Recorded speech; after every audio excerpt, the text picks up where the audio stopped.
This is the Cutting Edge on RFM there with you next Wednesday night. We start out the program with a old-time song named Peanut Vendor from Jazz Jamaica. Now we are there on Jamaica Farewell. Long time tourist music. Them tune I used to play upon the North Coast. Jackie was supposed to know him not so old. Them used to play upon the North Coast. Every wet tourist there, them tune them play. In the hotel them. That time black people can't walk at the front of the hotel. You have to walk around the kitchen.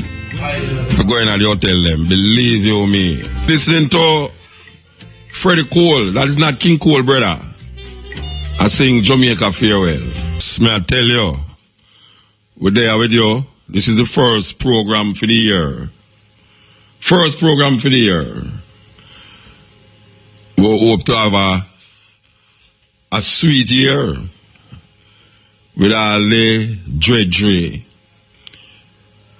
and disenchantment. It's still a beautiful world. So we're not gonna make the drudgery them keep us miserable. We're gonna focus. You understand? Set goals and focus and know say, you know, what you have your mind on. If you work, not only think on it, but work towards that, it will be achieved. So you conceive it in your mind and you achieve it in your physical manifestation. Because most of the time when people think about things, them think about physical, material things that they would like to accomplish in them life. Because you know, say, love sometimes have a face. Love have a face. And love is where all away have. It need to be manifested. And sometimes the manifestation come in physicalness or physical manifestation. Whether you physically say something or physically do something. So everything have a balance, you know, you have to balance the spiritual with the material. Some people focus fully on the material and lose them spiritual. Some people focus mostly on the spiritual and lose them material. If you look at most of the country, them were materialistic. Them don't have no spirituality, and if you look at most of the country, they will claim spirituality. Them really look poor and mashed down. So you don't want to look poor and mashed down, and you don't want to have no soul. So we have to balance them according to what Selassie say. I start to talk about the balancing of the spiritual and the physical, the material and the spiritual. So you don't want to go lean, you don't want lean. You want balance. You want to balance. Some man, if you look on them, you wonder what kind of God they must serve. If they must serve God, how they must suffer so? How them look so mashed down? And then you have a next man now, him can afford everything, but he's miserable. Him can afford to buy the best and the best, but he's miserable.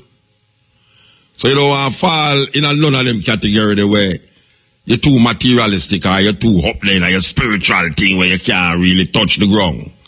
You understand? You have to balance it.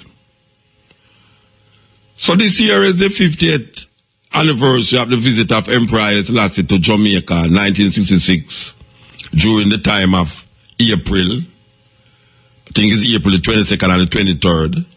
I'm traveling from Kingston to Montego Bay upon the train. We don't have train service again.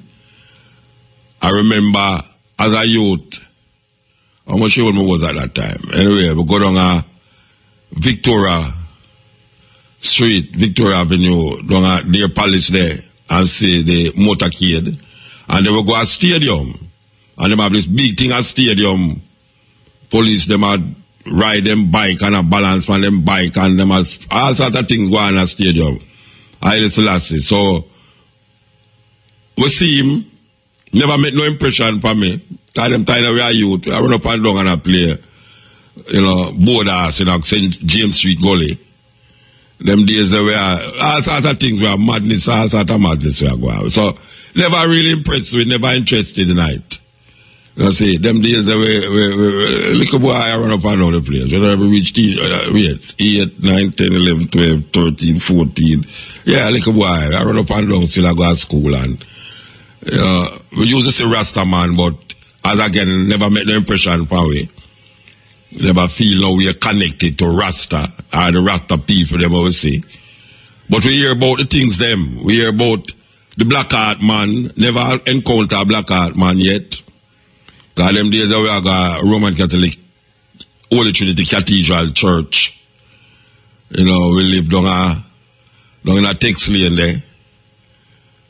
So we get the child when we hear them come, we move from text lane and go down North Street there.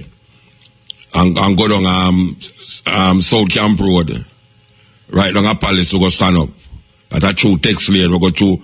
As a matter of fact, there's a whole heap of different way if you get to South Camp Road. You can go down a Blake Road, a Blake Road, but not some Blake. You go behind Palace Theatre there and stand up on East Queen Street, which is Victoria Avenue, and we get to see him. But as I said, never made no impression. Never made no impression. It's just the excitement. The excitement that carry there. And the excitement carry go a stadium for go watch this. As a matter of fact, being in stadium, it was my main focus wasn't upon Haile Selassie. It was more upon where we are going in the field. The police, them are balanced on them bike and the whole heap of antics we are going on and the marching band them and all them things there. So, excite me. And that was like maybe 13, 14 year old. Then we hear say him left and pan a train and go to Montego Bay. And then way down in our school life, Ghana High School now, Kingston Technical High School. We are Kingston Technical High School, we are move among certain man. One yellow Bobby, red Bobby. The man there, and we used to around the corner, they around at the back of the Technical High School. The man there smoke herbs in that school long time. But that smoke herbs, bag of case used to round it to Scotty. Scotty, the same man I talk about. Forward and Payaka, man, and then go Saka, the man that used to bang the piano around it, so. We start to listen, start to read. And they went up a 12 tribe. That time it was Ethiopian World Federation.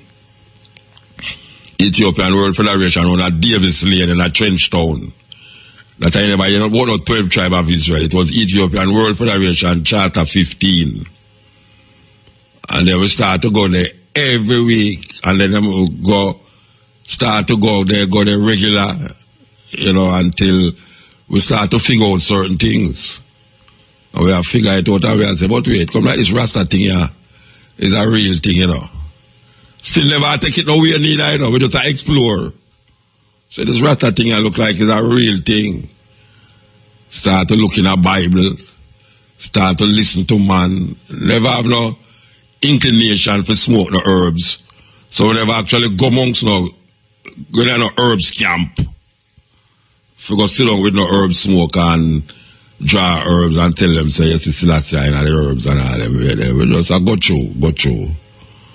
And being in a 12 tribe now, we start to figure out other things too. And we have realized, the 12 tribe thing kinda it carry go where brains are go. It's like 12 tribe carry go this so, and we mind carry go over this so. So we start to go all a bingy. We go a bingy, the first bingy we go with a sister named Nama, and our brother named Trevor Barrows. He was an artist. In our whole car, they will have the Rasta Patrol. She named Faraika now, Faraika. And we go to the bingy. first bingy. I think the first bingy me go was, well, we stay, because them used to have a place out of Bulby, that's so named Arambe Theatre. And them keep on bingy in there. And they will go one up at Portland, up on the beach. And then we it kind of scary. The beginning it kind of scary because what happens is that see so Rasta man a jump round fire and a burn this and a burn that. Every time they burn something, I think of me them attack. I know that I listen to it was funny. Like I say, how the man there, where them a trouble me for? And them not attack me. Nobody now look for me. Nobody now, them just a run on the fire chart, drum and a bun this and a bun that, and me take it personal. Me take it personal, like when the white woman see me on the boat the other day, and she very brave to want to heal her up, you know, she name again, Caroline, or Carolina, some, I don't remember what she name, you know, but she was very brave to come to me and say, why I'm always troubling her on the radio. I say, me a trouble? She say, yes, y'all talking about me on the radio. What white people do, what me say, me never call your name. Well, same like how that woman let it feel. When she come to me on the boat the other day, on the jam rock to, and I start to explain to me, say, boy, she feel away. Every time I come on the radio, me accuse her of this and that. She actually literally said, me accuse she. And me I say, right, you know, say, me throw the car and I no call no foul and this woman pick it up. Anyway, we part in good faith. She live at Portland, we want to yell her up. I don't remember what she name, you know, some Carolina, some Carolina or something. I want to yell her up, you know, anybody know her. She's there on the Jamrock cruise, I want to yell her up. But as some did feel when we got the first bingy. When we got the first bingy, I hear a man say, fire burn this, fire burn whatsoever I'm burn. Me think it's me personally my talk. That me want left. But guess what? We did it for about 7 days. And them days we don't. We just go on the biggie. And so it's like, when we go back at 12 tribe now, them things in my head. And me I say, but wait. Them Rasta man are different from 12 tribe, you know. Them don't look so uniformed. You know, them not uniformed. Because 12 tribe, you know, is one of the most uniform set of Rasta them ever come up in Jamaica. Them everybody have on a knitted red, gold, and green tam, and everybody follow what God say. And, you know, them, everybody's from one certain tribe, and them have 12 tribe. I mean, when you go a big, not like that. When you go a big, man, just a beat drum and a bonfire, and a bun room, and a bun this and a bun that, and you say, and you know, you're the man, them a read no Bible. You say, when they go to 12 tribe, everybody have their Bible, and never go to church. When you go a big, you know, as a matter of fact, when you go a big, man, will throw all the Bible at the fire. It's that thing. And somehow in them days there, that did more penetrate me. On a levels. Like me, man, I say, fire burn a bone sucker now. And that time me I eat all fish. How the man knows me I eat fish? I hear the man say, fire burn something else, so you take it up on your head. Fire burn a ball head, now you know, say, boy, you never have no lock. So I say, boy, oh, me have something for me that them know say me. Anyway, it go on till we have some brethren in that Duane Park where we used to move monks. We have moved monks them man there, and the whole of we kind of have a little oneness, a little closeness. So we go to 12 tribe meeting. You never set a man when you eat meat and call himself Ital. So we search out for Ital food and all them way there. While 12 tribe now, them man and I tell you, them man, I tell you, so why not where you eat that? It's not where going on your body, is where it's where come out, you know, it's not where you eat. And we have feed, the man used to tell you, say, we have preached food doctrine. And I tell you, say, we are ismists, all sorts of things. So you have a kind of little, you have a set of youth now, which include myself, where we are see the bingy. So anytime we hear about bingy now, we got a bingy. And with their 12 tribes still, you know, because we are pure with Jews and we were red, gold, and green, Tam, and all them, we had talk about we are Ashan, we are this and we are that, but apparently it never hold fast to the executives of the 12 tribe. For go hear some youth talk about Haital and them now yam no meat and all them something there. And man take it seriously now, so man start burn we out too. Man start burn we out, and me kinda did love the bingy thing as a youth. Me kinda did prefer the bingy still. Even though me did love go to the love dance them, and you know, but when me look upon it, me I say, but wait, that thing I look see me like, oh, me never did. And some me did want a picture Rasta. In my brains, me never did that thing, pan. After a couple of years in a 12 tribe, me never did really a thing say it different from when me did want run away from in my spirit. So me kind of more want lean to no eat meat and start lax and Haital and coconut shell and all them something vibes there. You know, the way they calabash. And them tribe people, they've never like that. Anyway, go on till God did people them stop change him from Vernon Carrington God to God the prophet.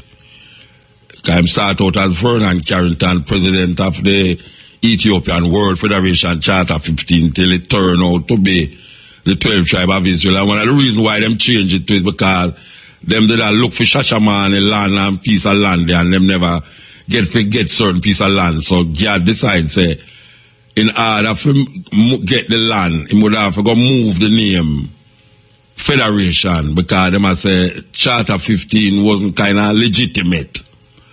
So him go down in the Bible now as a whole time prosecutionist, and him say, all right, dread for them, you know, here we are going to know. Them can't deny the 12 tribe of Israel. Because the 12 tribe of Israel must occupy Jerusalem, but first we have to go through Ethiopia. So them go search for a piece of land, send some people go to Ethiopia to get a piece of land, which is unto 12 tribe. So everybody now start to read the Bible and Ethiopia and Jerusalem from the Bible perspective. When now man now associate themselves with a tribe in Ethiopia. In the Bible. And him start to show, you know, say, you have to do it from the moon, the new moon, to the next new moon. Some people have it twisted, you know. God never tell you, say, January is this month, or Asha is December, or July is June. I've never said that, you know. Him said the new moon, the first new moon in the year, in a spring, start the year, and then start it from the first sun, go right down to the last sun. And so him do it. So from one new moon to the next new moon is one tribe, from the next moon to the next new moon. And then you reach Genesis 49, and then you know, recognize yourself, the attributes are the tenets of each individual out of Genesis 49. Because if you read Genesis 49, you're going to see that Israel, which was Jacob, gather up him son them and said, gather up, and I will tell you what will befall you in the latter days. The reason why we are telling this story is to come tell you about the visit of Selassie, 50 years, and also that tomorrow them going to celebrate as the Orthodox churches in the world, especially the Eastern Orthodox churches, celebrate tomorrow as the day of Epiphany, which now people say is Christmas, Ethiopian Christmas. But it's really the Orthodox churches, the Armenian church, the Russian Orthodox, all of them celebrate the feast of the Epiphany, which them say is celebrating the birth of Jesus Christus. Them don't say Jesus, them say Jesus Christus, which is the Greek word them use. And Ethiopian use that word, Jesus Christus, for mark the birth of Jesus Christus. Anyway, so 12, wait a second, click that? All right, click it. But whenever we don't say concrete asphalt, concrete asphalt say, I done a ram theater. You serious? Yeah. You used to live at Arambe? Yeah, we still live out there. You still live out at Arambe? Yeah, man. You serious? So a black factory, no black factory out there now? Yeah, black factory up further up the road. But the apartment complex there from Arambe now still. Come up here, man. Because me never, no, I mean, when you sit down in my studio and what, no. Be yourself, man. That's what you talk about. Yeah. We are talking about some history at some, man. Tell the people how much Arambe used today. Arambe, 7 miles, Bull Bay. Yeah. Yes. All right. May I tell them, say, the first time is your man throw a Bible in the fire out of Arambe. And save light bingy. Yeah. You understand? Them time me a little youth still and amongst my father and them things there. But where father name again? Frank Asfar, man. Jafra. Oh, yeah, come from struggle. But remember when plan of them used to keep like different poetry reading and poetry thing out there and all them really. And now the name Akara too. It was Akara first. Akara. I don't know, but Arambe I know about. Yeah, you know about Arambe, yeah. Arambe, my barn come see.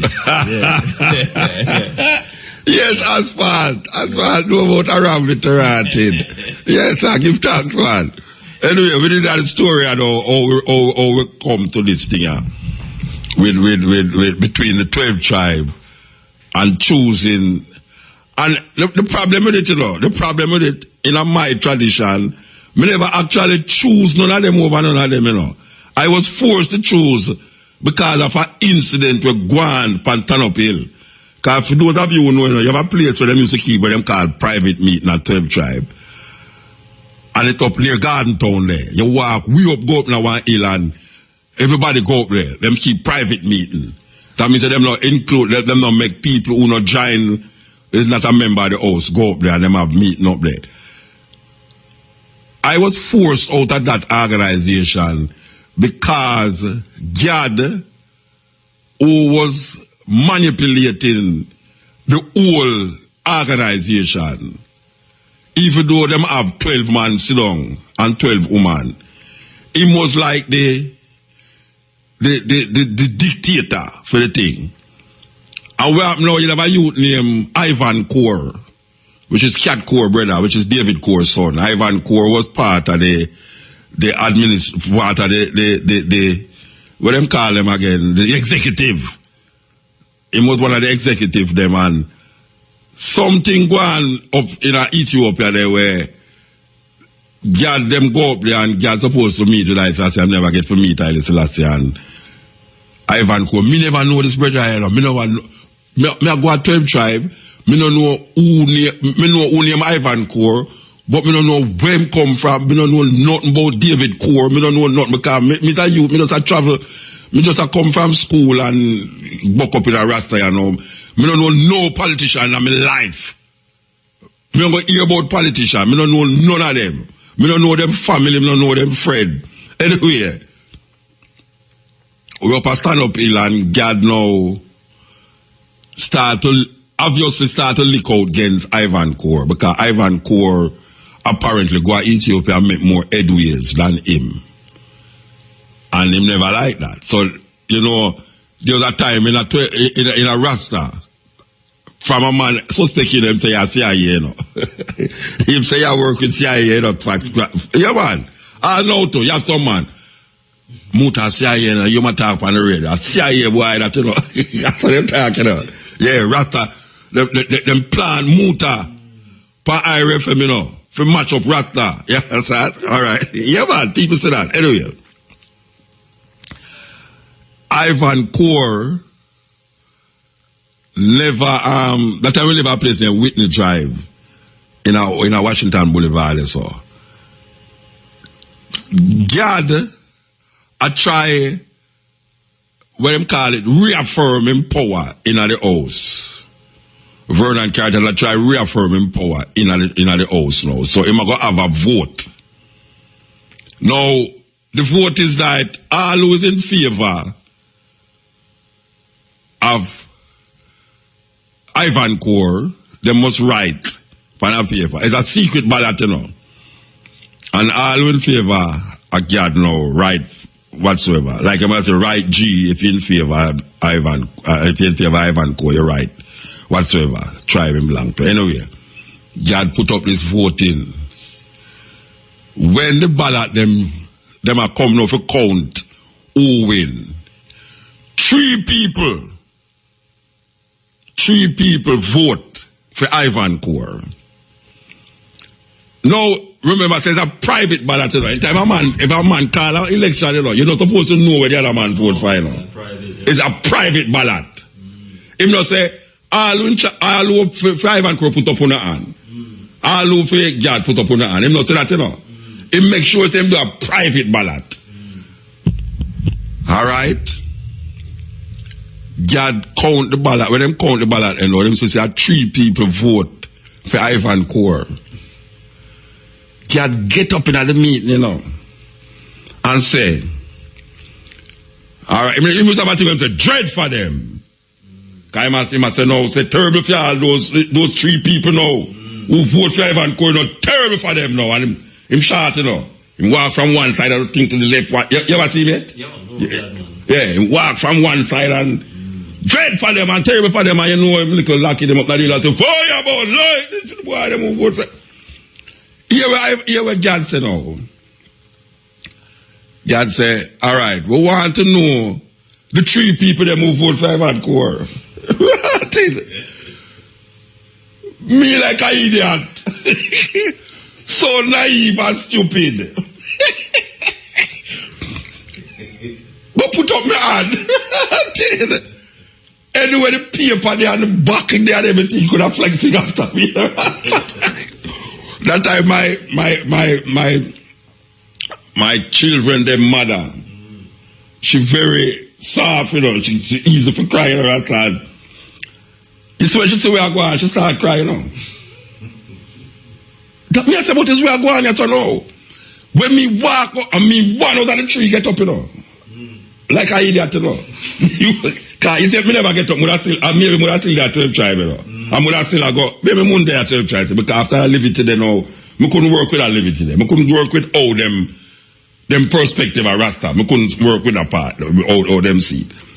Me go stand up in the 12 tribe meeting now. When them call up me, you know, me stand up there. Everything what the man them could have find for show down after me, you know, Rasta. It was a hill, you know. Yeah. It's like an amphitheater. You down there to everybody there up there, so one. Everything what the man them could have find, them could have show them Bible after them have show the Bible too. So me say ratted. You see, after that, me not go back at 12 tribe. That's the last time he got 12 tribe. I say, who me? No, sir. Because first of all, no man going to show him power now and authority now by manipulating that situation. You know, see? So me nobody go back there. So you from that now, I just bingy. I just naya bingy. Anyway, the bingy there. Me there. 7 day, 3 day, 21 day. We there. And then we go hook up with profile. Don't you saw? Great pan. No, well, I know great pan in the day, you know. We did the outer. When them call a place, so when them do the swing outer Ramson Bay, so when them call it? Yeah, man. Yeah, well, when them call the place, the fun place, man, right before you reach a Duns River, man. When them have the thing where you slide down in night and the park. Yeah, what them call it? No, man. When you before you reach Duns River, yeah, right at the stoplight. Yeah. What them call that entertainment part though? I can't remember what name. Somebody will call and tell me what name. Before them build up that, in the way you used to them, tree house, bamboo thatch house, ital, coconut, we make we live in a boil island. We use a boil island for make living. So we boil island, great island, 100 coconut, we are great island, boil island, buckles of coconut oil. Which part of Little Duns River, they know? Little Duns River. They call Little Duns River. No, man. It's on the same side of Duns River, man. Yeah. But that's our other side there. Tell me the place them out there where entertainment. Call out the place them. You don't know what they've done. I don't know, but we know. This is why the man watch the car. Yeah. Right when they call Little Downs River, man. Yeah, but right after you pass this one. Yeah, and I go round. What you call that entertainment place where people drive? See, somebody I come and tell me the name of the place, the man. So, we can't remember the name of the place. Mystic Mountain. See there? Mystic Mountain, the place name, man. Yeah. It near Mystic Mountain. Alright. Before it was Mystic Mountain, we used to in there. Wally Power used to in there. Not well like Wally Power, but we used to, and that's how we established where Haita Liberty Chad. Me, Profile, some sisters, some brethren, some gone, a foreign now, some dead, whatsoever. But that's how we establish our idea of Haita Liberty. Where we not nyam, we not, I mean, like when we say Haita, we are talking about not even market. Not even go and market, you know. And we boil the coconut oil. This when we are come out in this when we come out in that road, we have our food shine. Because we used to see the coconut church, you know. That's our lotion. The coconut trash are our kind of lotion, you know. We see the coconut trash and rub the skin with it and foot shine like one that. No man up there now wear no shoes, you know. We condemn shoes totally, you know. Even man, a woman, you know, come out the road, a pure barefoot when I come out on the road, you know. We burn leather from here to the death, so. Can't say man no wear shoes, you know. But you see the leather thing. Because we say, boy, if you don't eat meat, or you're going to wear leather. Because you see that support the killer there. Because we not eat, it's not because we think, say, not eating meat is a more healthier thing, you know. And the life of the thing we did not defend, you know. I'm still a defend it. It's not, boy, I not eat meat because you will get this, I not eat meat because, no. We say we not eat meat because of life. And a life we are dealing with.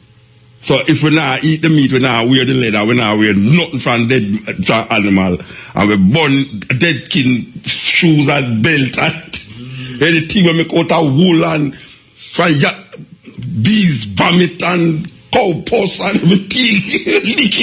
lick it, totally. Nobody can come to you with no honey. It's like honey. And bees vomit that brethren and so make the calf drink the milk. Or you stop suck breast and you didn't want to suck out the calf breast, stick with the calf. So, I saw the tradition come together that way there. And then we move me and Profile, we shift again, we go on a Montego Bay, sit up in a bush again, and then we start to try all over the island. Now, why me I tell a story there is that it's Montego Bay now, we go find out about Coral Garden. You say, yeah, because when we're there, Montego Bay now, we go amongst the people them and the Rasta them who did involve in the Coral Garden thing. You understand? And we start to realize now, say, we need to really understand things more on other levels now. You know, see, so we open the hill, we read some book from all India, Labsang Rampa, and this and the pyramids, and this and that, and all them kind of little book. Because we don't read the Bible now, you know. Because in our 12 tribe, God say, read the Bible from Genesis 1 to Revelation 22, one chapter a day. That's what God say. Which is a good thing. Because I don't know where you can understand it. And you that you got to read Leviticus, I never read Genesis. Because you not understand why Leviticus they're there. You understand? Yeah, you that you got to read the prophet them and not understand the tradition of Israel. So God say, read the Bible, one chapter a day, from Genesis to Revelation. Me never read one chapter a day, me the song just read out the whole night. Anytime you sit down, me I'll read all 10 chapter, and just I read, but me read it off. Because them say if you read one chapter a day, you take 3.5 years to read out the whole Bible. If you read one chapter every day, you take 3.5 years. A 12-child man can call me and correct me if it's not so, but it takes you 3.5 years to read out the whole thing. But it takes me all a year to read out the whole Bible. And I go read it again. So 2 times I read out the whole thing. And after me done, me hear God say, dread for them now, because God say, yes, things say all the while, you know, have the Bible. You know, I can put the word in on the heart or so. I say, what? I hear the mingy man, them I say, Bible. No, Bible. I hear the word, I hear the living word and all that time. I say, well, see, God did I say about God now I say. Oh, them I say, because the man them about the Bible, and God I say, almost like a him of the Bible.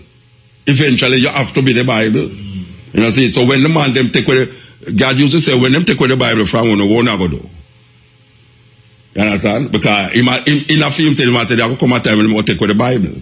So you have to know from yourself, not from stone or tablets. You understand? So we get the knowledge, the understanding, then, and we start to tread it our way. Go among some man where them man they can't read, them can't write, them live up in the top of Westmoreland Mountain, Orange Hill, Cascade. Some man where, I mean, when you see them man, they no Rasta, them man they not even nail. The man they use my house, you know. When you go to the man they yard, you know, I mean, like, the dirt look like tile. When them don't sweep the dirt, you know, it look like tile.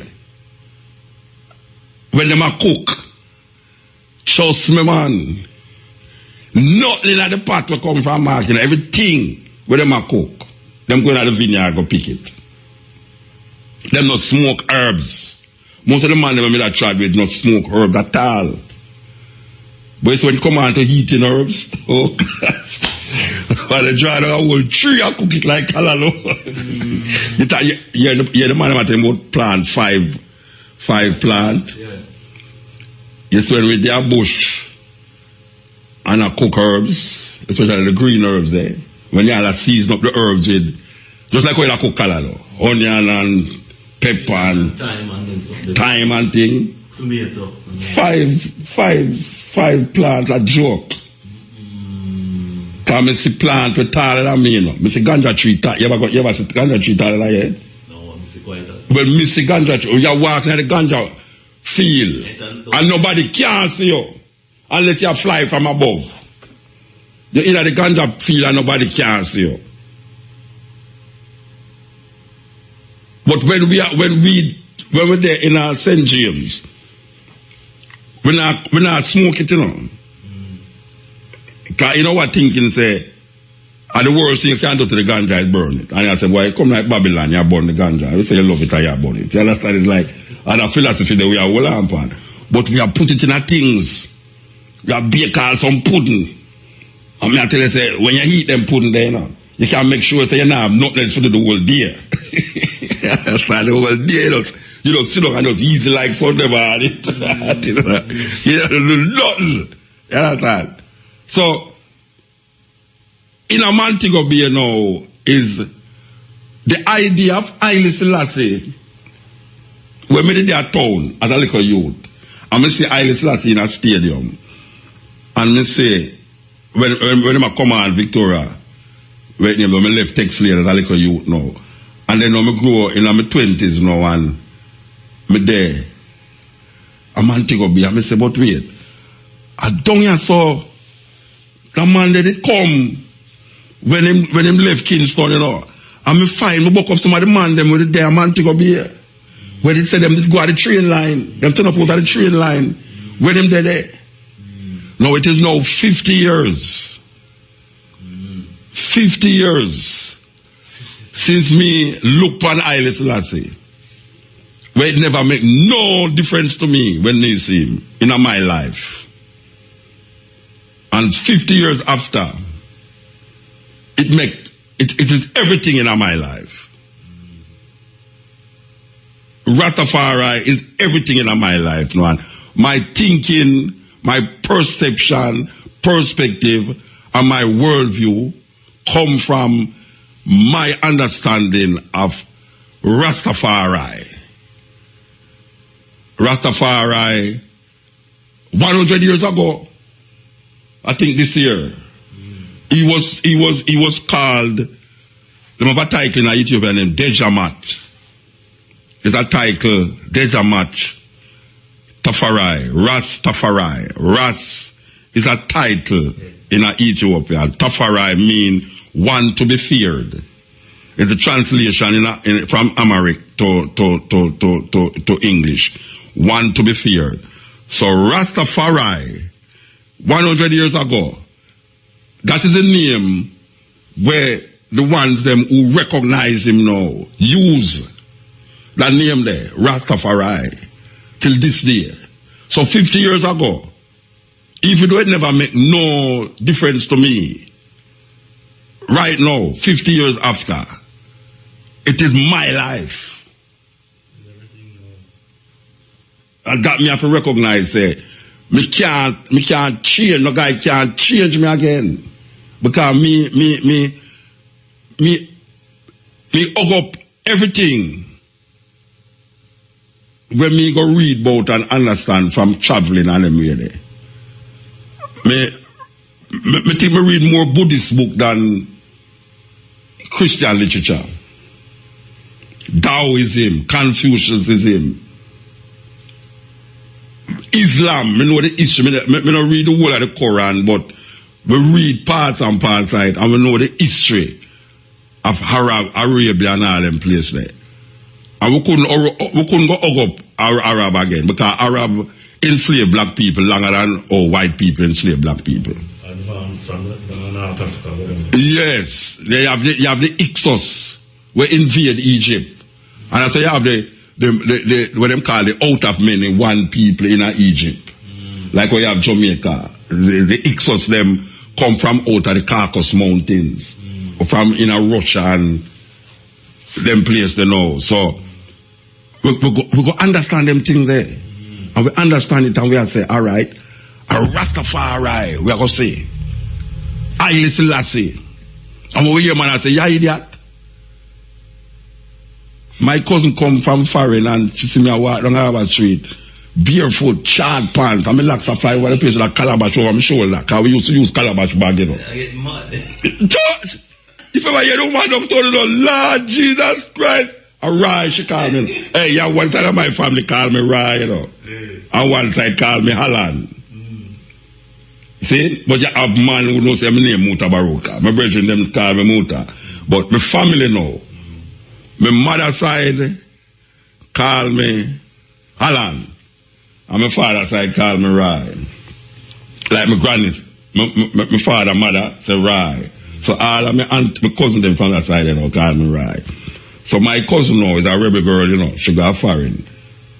I don't know when I do on Harbour Street, you know. I walk down, a bead me go buy. Because me used to string bead and sell it. Them little red gold, you know, little bead and I put on. That was how me used to make my living, you know. Kind of stuff. Yeah, them kind of thing. We used to string bead and sell bead. So me go down Harbour Street to go buy some bead now, and I walk down Harbour Street. My cousin named Darrell. She said, Darrell. When she looked, she said, I ride this. She said, Darrell. When she looked, she said, I ride this. I said, yeah, man, I ride, man. Lord Jesus Christ, look for ride. Oh, what you do to yourself? Me look around, don't come here embarrassed. Me look around to say if anybody look around, don't want to go up on the road in a time. Me I said, Darrell, I ride, you know, be able to say, I said, Lord God, ride, what you do to yourself? When mommy, she call her grandmother mommy. If mommy ever see you now, when your mother said, my mother got a fire. When I got a fire, go look at her living. You know what I'm saying? That time I moved out of my mother yard. See? The woman put on what? She said, me I get mad, you know. Right away, she called my mother, you know. America. Say, right down, you get mad. She called to me granny. She got jamming tail. Jamming tail, them days. She called foreign and said, Rai get mad. Him down Harbour Street and the middle of Kingston and walk barefoot.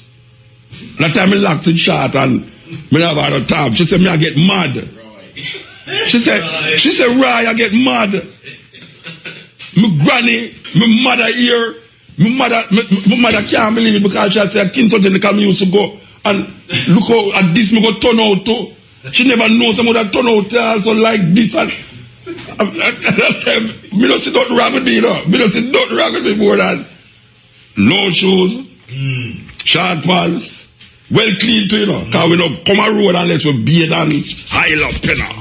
Well, if a coconut shot and this and that, you know. Everybody, you know, everybody who know me now say, yes, he's mad. Mad, now he's going to turn Rasta. See it there? Rasta him turn him mad. He must have smoke all the time. He never smoke ganja yet, you know. Up to now, me not smoke ganja, you know. But for your Rasta, you can't, your eye look red even when, if you have pink eye. Them say a ganja make you look so. And none of my brethren never meet tried with smoke ganja. None of them. It's just strange that every man, every Rasta, when me used to move with, none of them not smoke ganja. But guess what? We love ganja. You know see it? We are eat ganja, we are drink ganja, and we just love look on ganja. Eh? Yeah, we just love look on the ganja. You understand? And we never feel mad. Because the reason we sit down with some sister amongst we, and we reason me never have no whole heap of Rasta man when we go sit down and smoke ganja with a pure woman. Pure woman. Me live amongst how much woman in a one house. And I track a man and we are reason and I just Rastafari, we are developing whole consciousness and thinking. And me I say, but wait now. Me I drive come and watch a while ago and me I say, but you know, say 50 years ago this thing I never made no difference to me. And now me say, from 1966 to 2016, it's one of the most important thing in my life. If not the most important thing in my consciousness where help me to reach that level here now. Where me can stand up and say Rastafari anywhere in the world in front of a microphone where maybe thousands of people are listening to. I mean, I feel nowhere. The first time you hear a man say Selassie are God, you know, me frightened, you know. Me there one mutual, you know, where the mutual hall they were in front of the gun court. Them they have a place over there, so it's like an extension of the university. Eh? Yeah. It's like an extension of the university. Yeah, man, there is still. There is still? Campus name, yeah. Extramural. Extramural. You're old man, you know. You call it your old man, you know. Yeah. Because you usually go there. You usually go there? Yeah, all right. They have a talk over there, you know. I'm going to go over there, go sit down at a little young Rasta, try to come up now. I mean, you say plan over there, you know. Yeah. And plan to get up on a talk. In front of the university people, them, you know, the professor, you know. We sit down in there, and I'm trying to get up in front of these big university lecturers and say, professors. Yes. I mean, him get up and say, Emperor Haile Selassie is the Almighty God. Walk out of the face. Walk out of the face. Because I say, even though me I try to search a Rasta, me not think somebody will get up in front of people, you know, them kind of people there, and say it. And me I tell you, so remember that, Rasta, I remember when me there, so now, and the places where me go in a earth, go get up and declare Emperor Haile Selassie, I say, yo, it's amazing. It's amazing, and we get stronger and stronger because we see the revealing and the revelation of Rastafari start to reveal itself more and more in the liberty of Rastafari and the consciousness of Rastafari, where Rastafari have to offer, especially in Jamaica culturally, and the cultural renaissance where Rastafari claim and push out there. That is now the whole world start to say, but wait, this is a legitimate thing. This is not just some little man where I smoke ganja like where name the honorable, the right honorable Alexander Bustamante go down at let's say why right now. You see them people them for wipe out of the ganja make them at go on so. Because that them they believe, you know. Them they believe say the reason why Rasta turn Rasta is because of ganja them had smoke. And that was the head. That is where thing come up to bump. At the Coral Garden thing come up to bump right there so. That after that, them say ganja mandatory 18 months. Even if them find you with a seed, them will give you 18 months feed. So all of that persecution was because them feel say a ganja make it stay. So what gets one now? We as youth come up, and me I tell you say, a whole heap will never did that smoke ganja. And we that the same thing. Where the man them want smoke it, I say. Yeah. And we have said, then how them going to deal with that now? And now we see, I tell some university youth, you know, say, me set up in front of you know, attack about culture, and you not listen to me.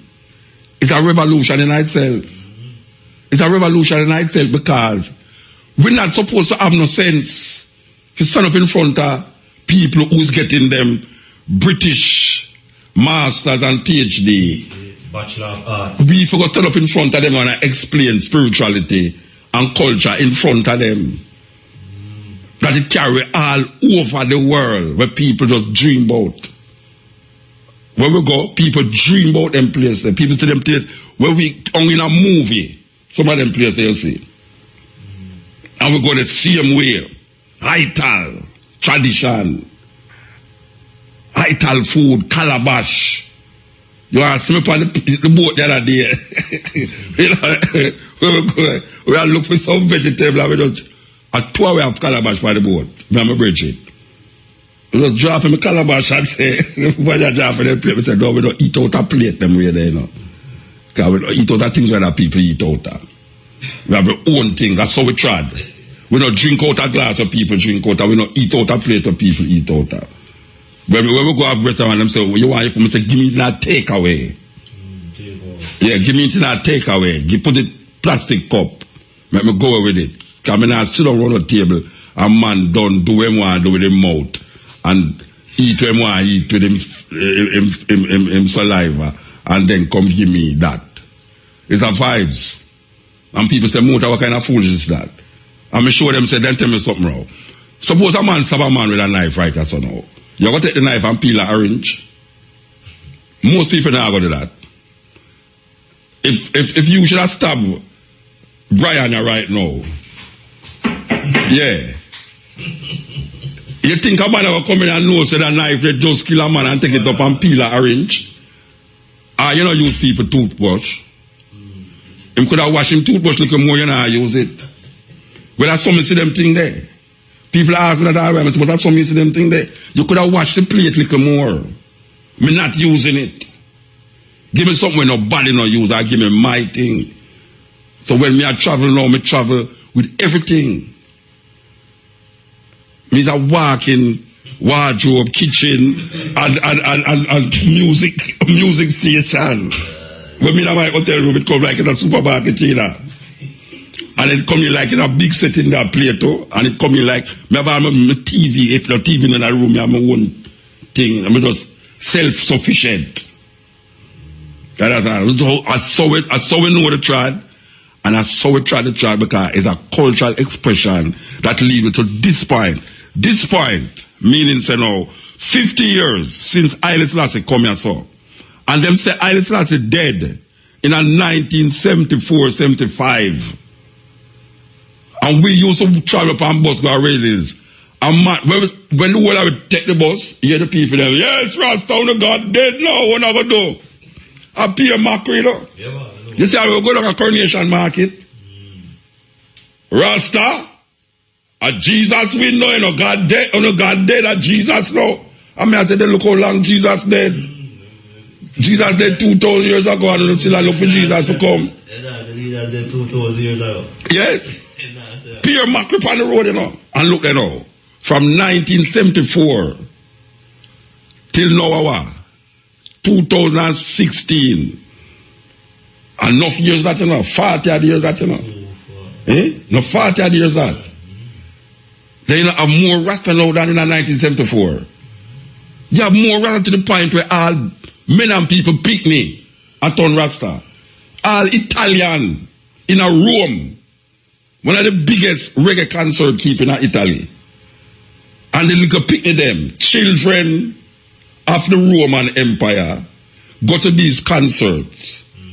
And when them see an artist come out and say, Joe, you hear the crowd say, Rastafari. When you go to Japan, you go, Rastafari. You say, what the blouse and skirt is this? The stone that the builder refused. What was once a thorn has now become a crown. So nobody, not say dreadlocks again, you know. Them say curly locks. Because everybody had twist, turn, perm, hurt, to make them here look like my one. It can't look like my one if you don't twist it and turn it and perm it and worm it. It can't look that way there. Because Rasta never come with no twist up here. Rasta come with ital. Just make your hair grow. Like the tree them. It's a cultural expression. It's the most visible. I tell a sister tonight, say, you see locks. Because a man have tried to get locks out of Rasta business, You see locks is the most visible cultural expression of Rastafari. And when I say every man who have locks is Rasta, but we are say it is because of Rasta why most man locks. And it's better man locks than a perm up in my ear and a press in my ear and a bun in my ear or a woman. The most visible cultural expression of Rastafari is locks.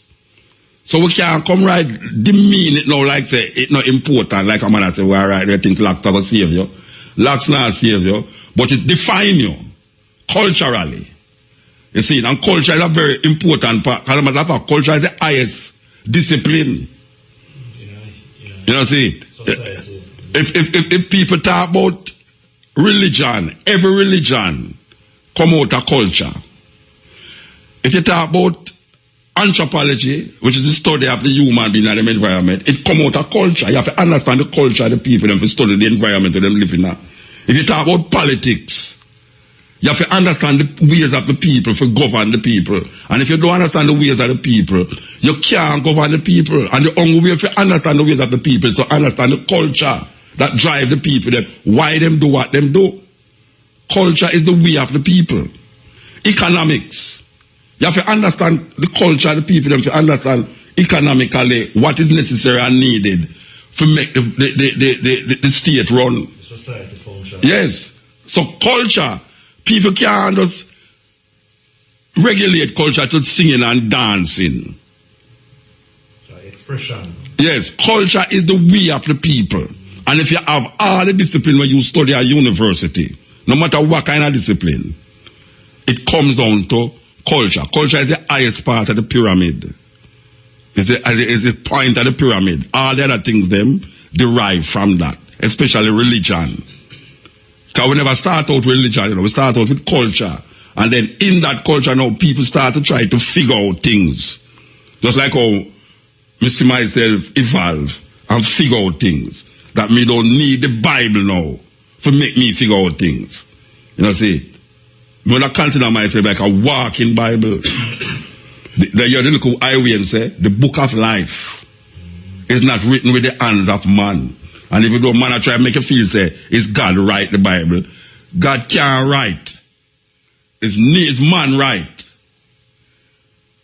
The idea of nature represents the energy source, the force, the source of life. Life, nature don't have no concept of good and bad. It's man. The only creature upon earth that have that concept is man. Man create good and man create bad. Animals don't have no concept of good and bad. The tree them don't have no concept of good and bad. Earthquake don't have no. That's why the man say, when the rain fall, it don't fall from one man whole stop. Because when the promoter want to keep show, and they spend millions of dollars to keep the show, rain come fall. And the farmer want the rain and carry the sun come shine and burn out him crab. And the man with a leaking roof now and the rain. And that's what I say. So, there's no concept of good and bad in nature. Nature does not care if you do something bad or if you do something good. It is man that developed this kind of system in order to make the community be more cohesive. And you want a cohesiveness in community, so you develop a certain system to say, look here now, you see when you're driving on the road, we have to set up a system where if you're going up the road, you drive on this side of the road. If you're coming down the road, you drive on this side of the road. We don't want everybody going up the road and no matter which side of the road they're on. So we have to create a system, it's a cohesiveness. So we go beyond that now, we say, all right, since man can't figure out the left and the right of the road and stop when him should stop, here we're going to do. We're going to develop, a black man inside him, we're going to develop something named stoplight. So I'm saying, when you see the red, you stop. When you see the amber, you get ready. And when you see the green, you go. Because man mind so crazy that even though he is supposed to give way, if he say he must have the right of way continuously. So man mind go into the thing and say, if we develop something named stoplight, it will make the thing more orderly. You understand? So he just develop stoplight. It's a simple thing. So it's man I create them thing there. Man decide all of these things we are doing so now. You understand? Man is the divinity that we must search for. And when we say man now, we are talking about human being. Human being is the divinity where he must search for. And if only can't search for it in another human being. To see the goodness in things, you have to see the God in things. That's what the Egyptian book of the dead say. So you have to look and say, boy, right now, the goodness in things, if you want to see yourself in things, you have to say the goodness in things. And you have to look on the next person as that goodie. So when we say God, we're not talking about no outside force, no. We are talking about when we look on Selassie, and that we are saying. We are seeing the divinity of man as it reflects in individuals like Haile Selassie that now reflect forward. That when you see him see you, and it works two-way. The Christians them are search for that, but guess what them do now? Them excuse the physical. So it come right down to what we are talking about now in the first instance. The spirit and the physical must coordinate themselves. Because the man who is too spiritual, him going to sit down on the road and him look like he must suffer. The man who is too material, him going to deal upon the material and him is tormented in him thinking. So you have to both physical and spiritual. Because man is not only energy, but man is physical. And people always try to exempt the physical, like say the physical is not important, which is that Christianity I try to say the physical is important. But we know that the physical is as important as the spiritual.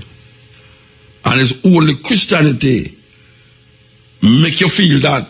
Well, not only Christianity, because Islam make you feel it too, but we as African people, in our animistic nature, when we say animistic, we don't mean animal instinct. We mean say animism is the concept where you say evil life in inanimate objects. That is where voodoo is. When we come from Africa, we talk about voodoo and Yoruba tradition and Akan tradition, whereas animism is that philosophy that tells you that even the stone of life, even the tree is life. So you don't, when white people go in Africa and amongst the Native American and them say the Native American stand up in front of a tree and attack. Him said these people are stupid because they're talking to somebody not talking back to them. When the Native American is going hunting, him give praise for the life in the buffalo, knowing that him not going to commit something against the buffalo. Him have to pay penance for that life form, that energy that him going to receive, taking out of the animal and put it in himself. So him stand up in front of the tree and give a prayer, because him going to chop down the tree to build a house, or I'm going to chop down the tree to make a boat. White people don't understand that. White people say these people is crazy. They're talking to a tree that's not talking back to them. Them talking about animals, them not talking back to them. When the man a dance, him say rain dance, him say these people is stupid, them dancing for rain, but not dancing for rain. Them dancing because them know the rain going to fall because it's season for the rain. White people don't know about no season for no rain. Him not study astronomy. The African them know say that time of the year rain going to fall. So the Indian dance because I'm going to give thanks for the season that is going to come, that will shower the earth and water the earth. White people can't understand and say these people is fool. Them talking about rain dance, them dancing for rain and no rain not fall. And like more them say rain fall, them say wait, what kind of magic business that? That's no magic. And no magic. The people them know. But now them change up the whole season now. White people change up the whole season now with them different environmental pollution and famine injection and all them things. You know, things going on. Not look too bright for the earth again. But it's not the earth why it's suffering, you know, it's man. Because man can't destroy the planet, but the planet will destroy man. Because soon, as you see, all them plastic bottles where we are drink out of there, when we throw it at the earth and feel say, whoa, you know, so we'll not destroy the planet. No. Plastic bottle can't destroy the planet. What plastic bottle does is make it more terrible for human being exist on the planet, because the plastic bottle is not going to disintegrate, and when them need the earth for produce certain things like life, plant, food, him not going to get it as him usually get it. And then if him can't get it, him going to go to something else, and then the earth going to vomit, or the earth going to belch, or the earth is going to cry and flood him out. And the earth just belch. And you say earthquake. You can't stop earthquake. Earthquake stop you. When rain ready for fall, rain fall and stop. And if people come again, it come again and wash out your house. Your pretty thing where you just buy a sofa where you offer a coat.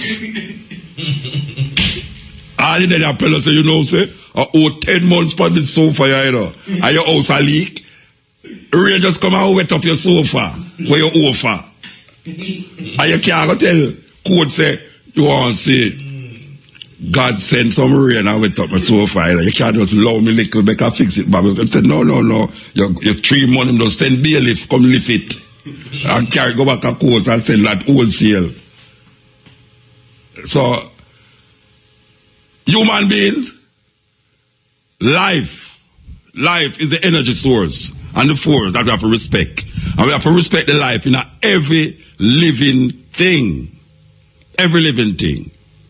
And as me I say, our objective originally was not to say that we're going to not eat meat, because we feel say, boy, we're not go dead. We feel say life, very important to the scheme of things. This is the cutting edge, and I read from a long time we are talk, believe you. So we want to tell a story in this time when Ethiopia and the Orthodox churches is going to celebrate what them call it again, the Epiphany is the time when the Christian churches, the Coptic church, which is the Coptic church is the church where put the crown for Selassie head. Yes, Coptic church. But the Orthodox church is the church them which is made up of like the Greek Orthodox, the Armenian. If you go down in Jerusalem, all of them converge in that one place in Jerusalem there, including the Ethiopian Orthodox Church. Now, there's a story. Most Rastafari know the story, but in light of where we are talking about, we want to tell the story in the Jamaican way, right? We want to tell the story in the Jamaican way, and the story we are going to tell is how the Ethiopians them connect themselves with Israel. At what stage in history the Ethiopians them decide say them is Israelites, and what is the authority that bind them to Jerusalem, the Israelites, where them call themselves the Beta Israelites in Ethiopia. People call a derogative term Falashas, the Falasha Jews. And these people recognize themselves as Israelites who actually physically descended from Solomon. And they also believe that one of the high priests them because Solomon did stop find favor in the God of Israel. the God of Israel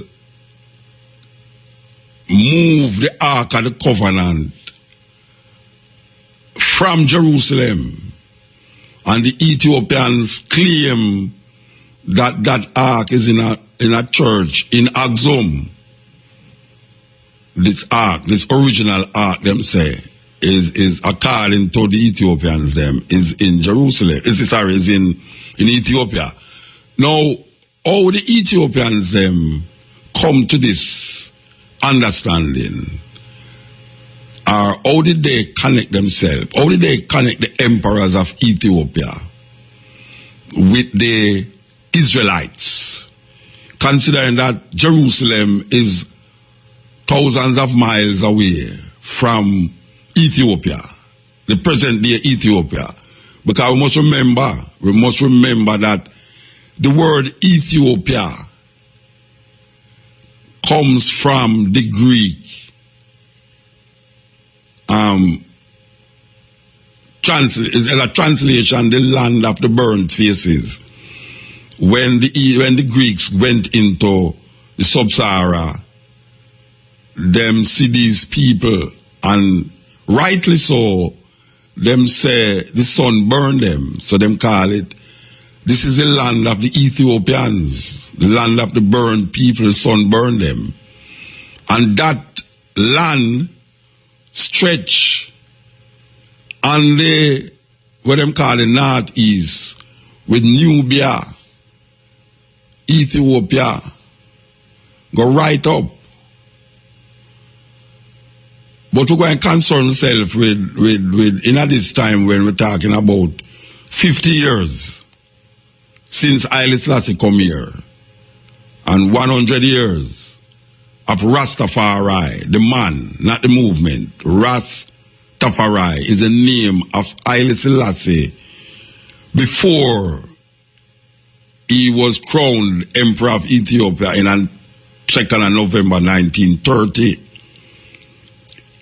Haile Selassie is the name that he was given when he just born, them christen him, baptize him in the Coptic church. And they give him the name Haile Selassie, means the power of the Holy Trinity. Now, we know a whole heap of Rasta know this already, but we just have said, for all youth like all Brian, where they're behind me, so, and people who out there who are trying to figure out how the hell these Rasta saying what them say. There's a method in the madness of Rastafari philosophy and theology. The idea of a man God or a God man is not nothing new under the sun that Rastafari come up with because they must smoke ganja. This is an idea that spread even unto the pharaohs and beyond. When the pharaohs were seen as elect of God, the good pharaohs was elected by the people or dethroned by the people.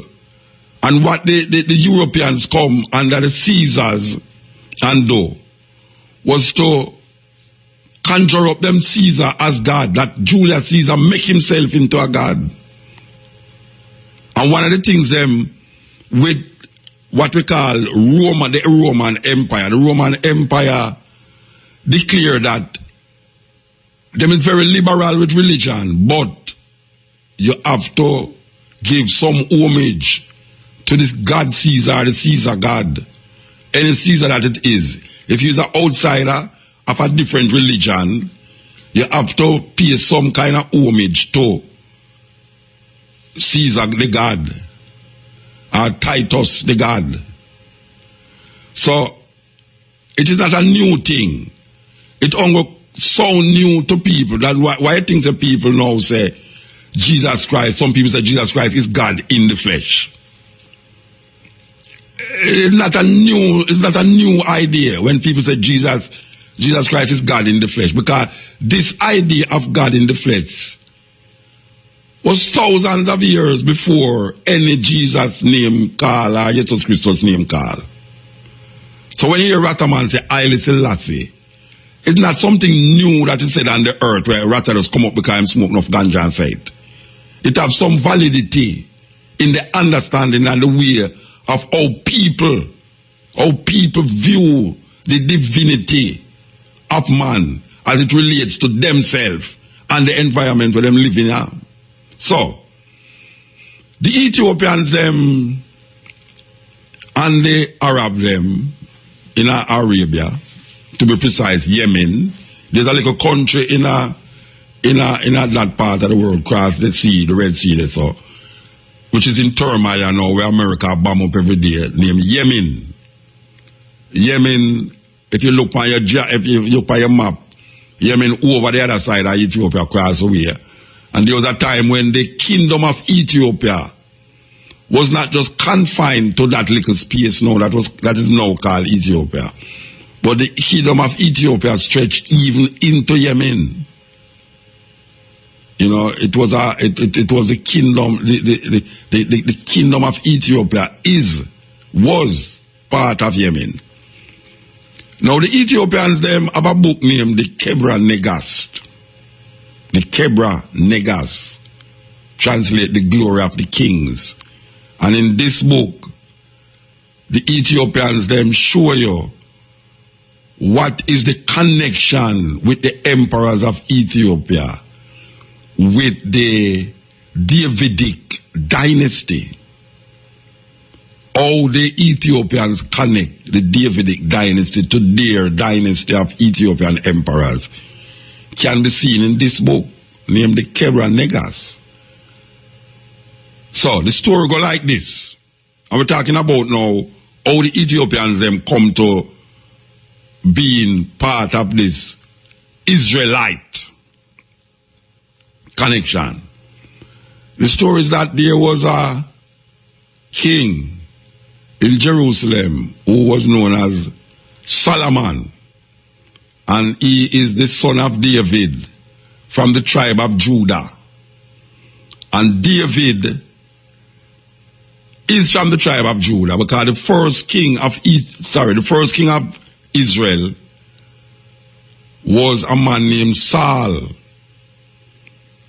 And Saul had a son named Jonathan. And Saul was from the tribe of Benjamin. There are 12 tribes of Israel. Ironically, them don't mention the woman named Dinah in none of it. Them just deal with the son them. There are 12 tribes of Israel. And one of the two tribes that we are dealing with now is Benjamin and Judah. And when Israel said they want a king, Saul was given to them. And Saul was from the tribe of Benjamin. And when Saul died, David became king. And David was from the tribe of Judah. Now, obviously, if David is from the tribe of Judah, therefore his sons is also from the tribe of Judah. So David have a son named, well, David have many sons, but we concentrate on this one son named Solomon. Solomon, according to the Bible, is from the tribe of Judah, the son of David, the king in Jerusalem, sitting upon the Mount Zion, which is where his father used to live. David, sitting upon the throne in Mount Zion, in Jerusalem. Now, I could shift over now to a place named Ethiopia. Now, you did have a woman, young woman, them call her the Queen of Sheba. In other places, them say the Queen of Sheba. In Ethiopia, them say the Queen of Sheba. In Yemen, them say the Queen of Sheba. Now, the Yemenites claim this girl, because she was a girl, she was young, in her teens, according to the story. The Yemenites claim her as a Yemenite. The Ethiopians, them claim her as the queen in Ethiopia. So when you go to Ethiopia, they will show you some relics and say, this is where this woman name, them call her Makeda, used to have her palace, and them show you a pool, and them say this is where this woman used to bathe in goat's milk. Goat milk. I know an actress in Hollywood where I know her personally, where she used to fill her bath with goat milk and bathe the night. Yes, I don't know if there's another way to bleach your skin, I don't know, but something about the goat milk according to them history, them do it. Anyway, Makeda heard, according to the book, the Ethiopians them write, Makeda heard about this man named Solomon, said, boy, that Solomon, I'm wise, you know, him good, he was a Irish brethren, I have to go check him. She said she have to go check him. So I'm going to go check him now. She very rich, very rich. But one of the things them that was Ethiopian and very, even more precious than gold and silver was frankincense. Yeah, the same frankincense. Frankincense was like diamond in them days there.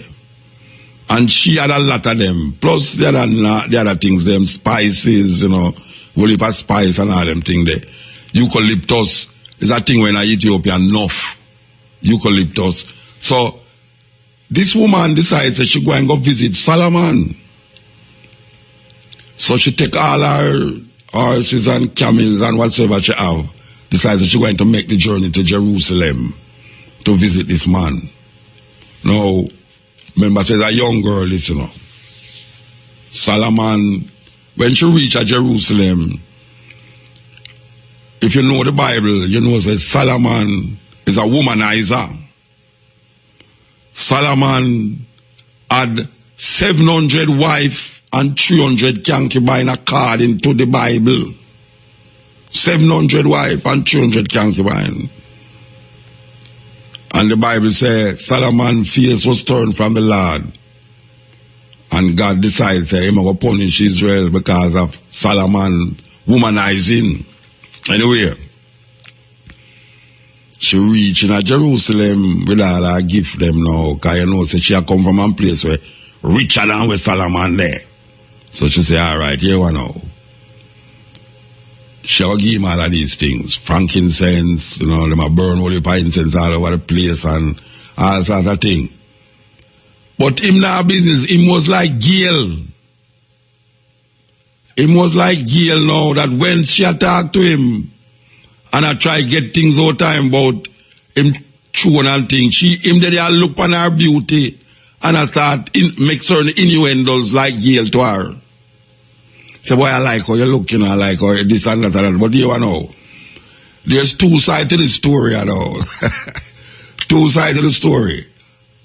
According to the story from Yemen, Makeda from Arabia, Makeda reached Solomon on a flying carpet.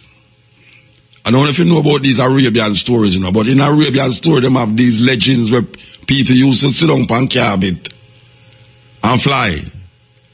Like all the thief of Baghdad and all them story, them used to sit down on carpet and fly. You didn't know that, Brian? That people used to sit down on carpet and fly? So you can go down at the market, go buy a carpet and sit down at the middle of the road, yeah? As if you don't get up, can't come lick down your blouse and skirt. You understand? Anyway, Makeda, they talk to Solomon. Solomon no business about what she say. Solomon they look on her feet and say, hey, the woman you look away, you know. But I deal with her, you know. Solomon I think about that thing in her heart, you know. Anyway. Solomon I look on her and I give her some sweet talk, like, as me I say, like Gail. And she did and say, I want this brother Rasta. Film Kingdom is something like a joke. Film Kingdom is like the bottom of Beverly Hills to the top of Beverly Hills. She live at the top of Beverly Hills. If you know Beverly Hills, look to Monroe Road at the bottom, let's so shack and holy pa shacks and all them something. She said, no, sir, this is brother, I don't want you. What you talking about? I mean, the amount of gift from me bring come give you. And more than what you have in your whole Jerusalem, I saw. I don't want a poor guy, even though you're king for Israel, but You know, them say you're wise and all them something there, but you don't stand up to my test. Him say, all right, you know. I'm going to make a deal with you. You don't touch nothing in my palace and me won't try to seduce you. And you say, anyhow, you touch anything in my palace, me, I go sleep with you. She did a laugh of time. And I say, how is this brother Rasta? Imagine me come from so far and bring all these things come give you. And you tell me, say me, where in your palace that me could have want? Him say, all right, may I make a deal? The price is right. Cash pot. You don't touch nothing in my house. Me won't try to seduce you. She say, all right. Okay. All right, now. Story I will get thicker now. According to the Ethiopians them, Solomon put on a big feast. Big feast him put on now. Like down at Turtle Beach there where them put on the whole heap of food. Jerk, chicken, jerk, pork, jerk. No, them not eat pork in other place. The jerk, chicken, jerk, this jerk, that jerk, this, all that a jerk. Solomon go into the chef before him done cook him say, Solomon went to the chef and say, watch you now, here you know boss. You see when you put salt in the food, me want you salt it. When we say salt it, I mean salt it. That means if you use 10 pounds of salt, use 40 pounds of salt. Salt the food. You know, so the chef have to listen to him and say, you know, I say, made I go chop off. And just like that, Solomon, chef, salt up the food. Solomon go round the corner now, which part all of the liquor them there and the wine there and the water there, and Solomon say, you know, you see you control this part of the place, you know. You can't go home for the night, you know. We don't want no drinking in the place. No catching peak, no water, none of the other lifespan, this and that's what them have. We don't want no water in there. So you can lock up the place and go home.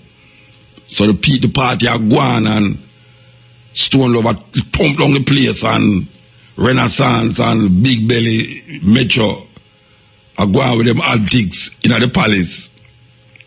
The people them have fun and I eat up this whole heap of salt food and them mouth dry. Makeda sit down there and eat the food too. She love the food too, you know. She don't want ital food, she wants salt food, like Brian. So she eat the food and Solomon now say, alright, you know, I'm going to know. I'm going to get a bucket of water and put beside for him bed. Because him thirsty too, you know. But I'm going to go and go say, but I wonder if I must choose catching peak or water. Alright, yeah, I'm going to do. I'm going to put the two of them beside my bed. So I put it beside him bed now, and party done now. Police come lock down the set. The party done, and police them say, boy, Solomon, I know your session about what is what. The government set up a lockdown, and that's how it goes. We're good for the goose, good for the gander. So, session done.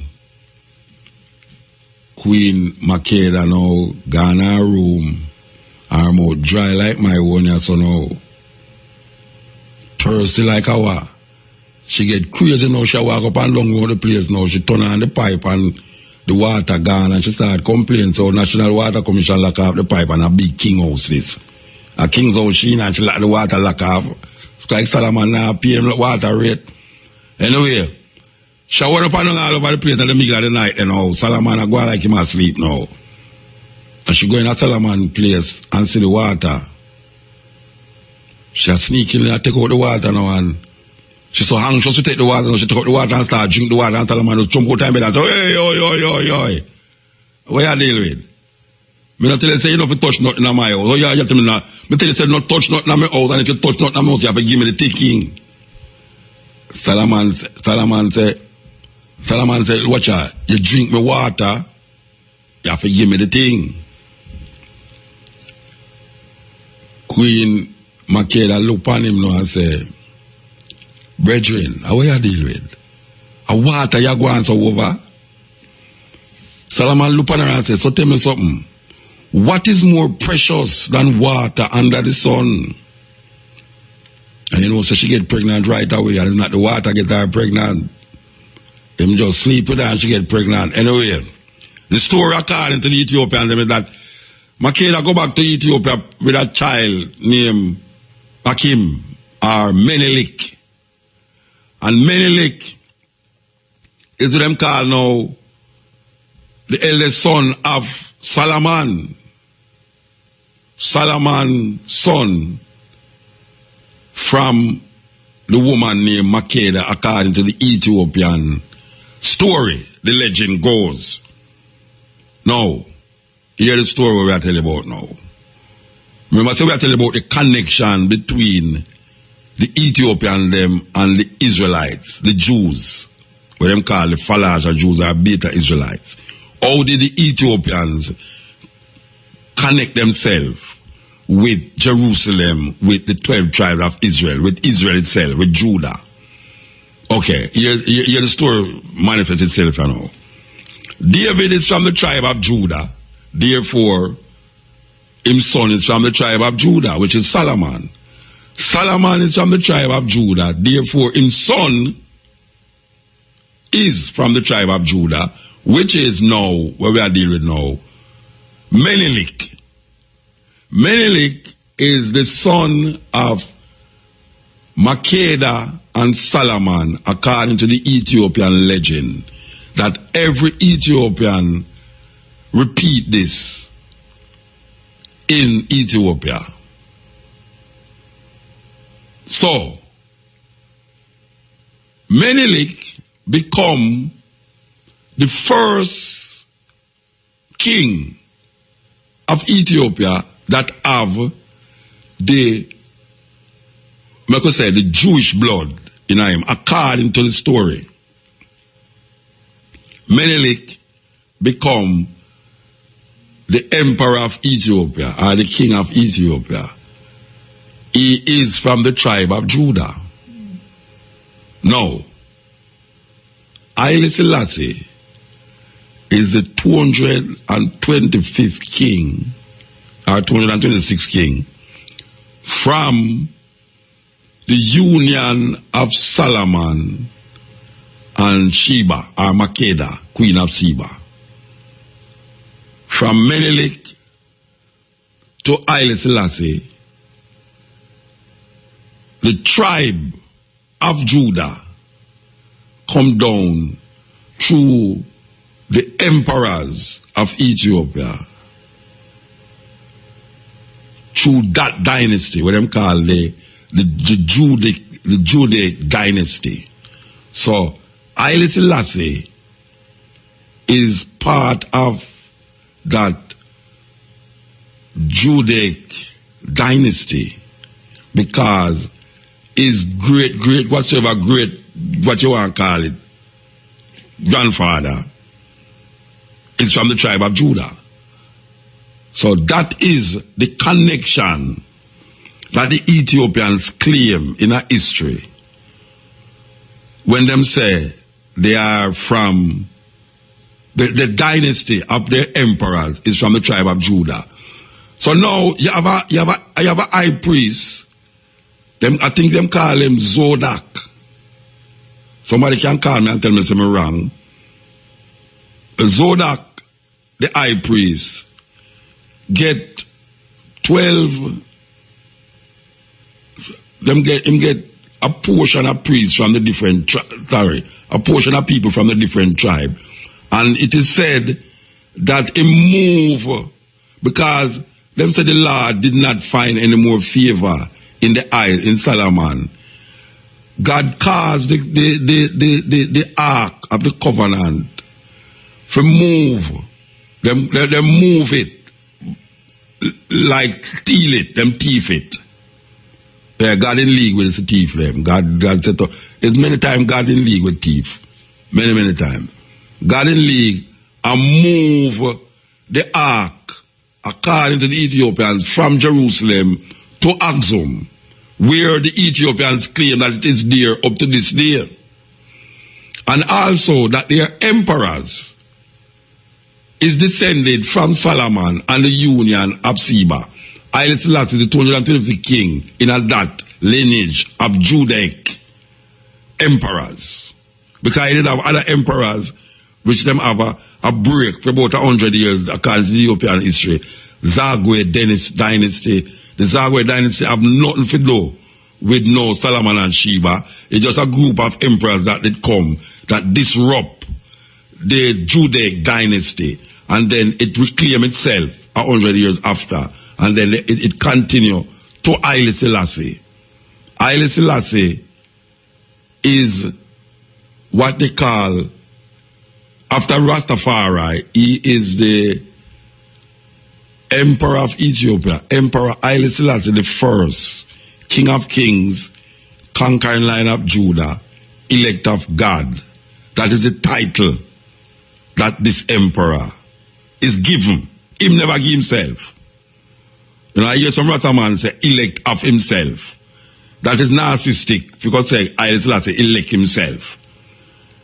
The people and the dynasty elect him because of what him used to do as Rastafari. Them elect him Emperor of Ethiopia. On the 2nd of November 1930, this Rastafari was placed on a throne from a woman who was the empress named Zadi too, who died. And then him take on to the throne now and become Haile Selassie the first, King of Kings, conquering line of Judah, elect of God.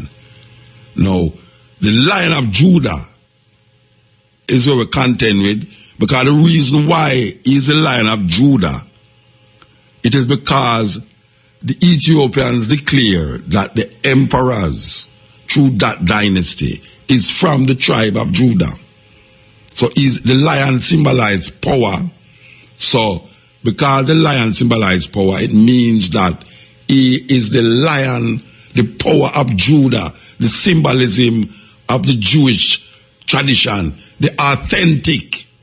Because he was declared King of Israel on the throne.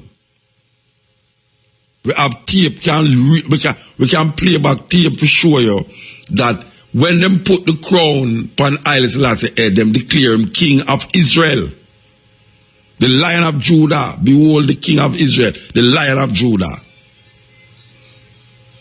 The Judah symbolize the tribe, the lion symbolize the power. King of Kings, because there's so many kings. Every province is like how you have parish in Jamaica, you have provinces in Jamaica. Every province in Ethiopia have a king. Every province have a king. Haile Selassie, the emperor, is the king of all kings in Ethiopia. All kings in Ethiopia. He is the emperor. So the emperor become the king of kings. Elect of God is elected by God according to the people. Whenever the emperor is not favored in the sight of the people again, he is no longer seen as the elect of God. Rastafari, the movement, searching for something other than what was given to us by the colonial masters, the King of England and the Queens of Europe. Rastafari, through Leonard Howell, say, why should we be staring in the colonial white master's eye and calling him king, when in 1930 a man, a black man, an African was crowned Emperor of Ethiopia, the oldest known country in the Bible. I want to emphasize that, in the Bible, visible. One of the first countries that is visibly called in the Bible. Them call many names as Abyssinia, Kush, Ethiopia. Rastafari, the movement, declare that Emperor Haile Selassie I physically have a right to the throne of David, because he sits on the throne of David. I want to talk about the throne of David, I talk about the physical throne, but because of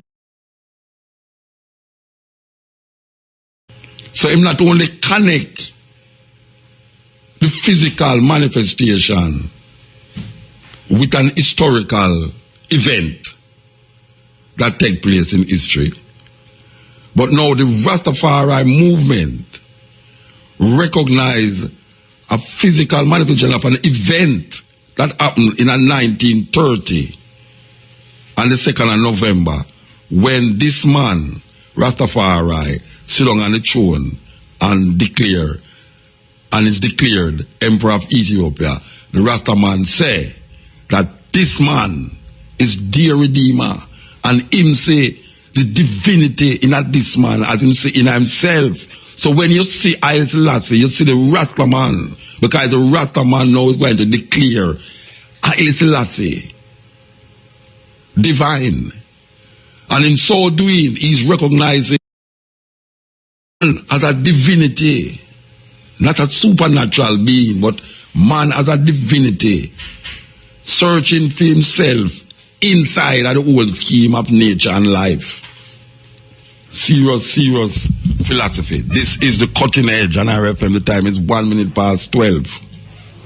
Yes, as we try to connect you with the Rastafari philosophy as it relates to Ethiopian history.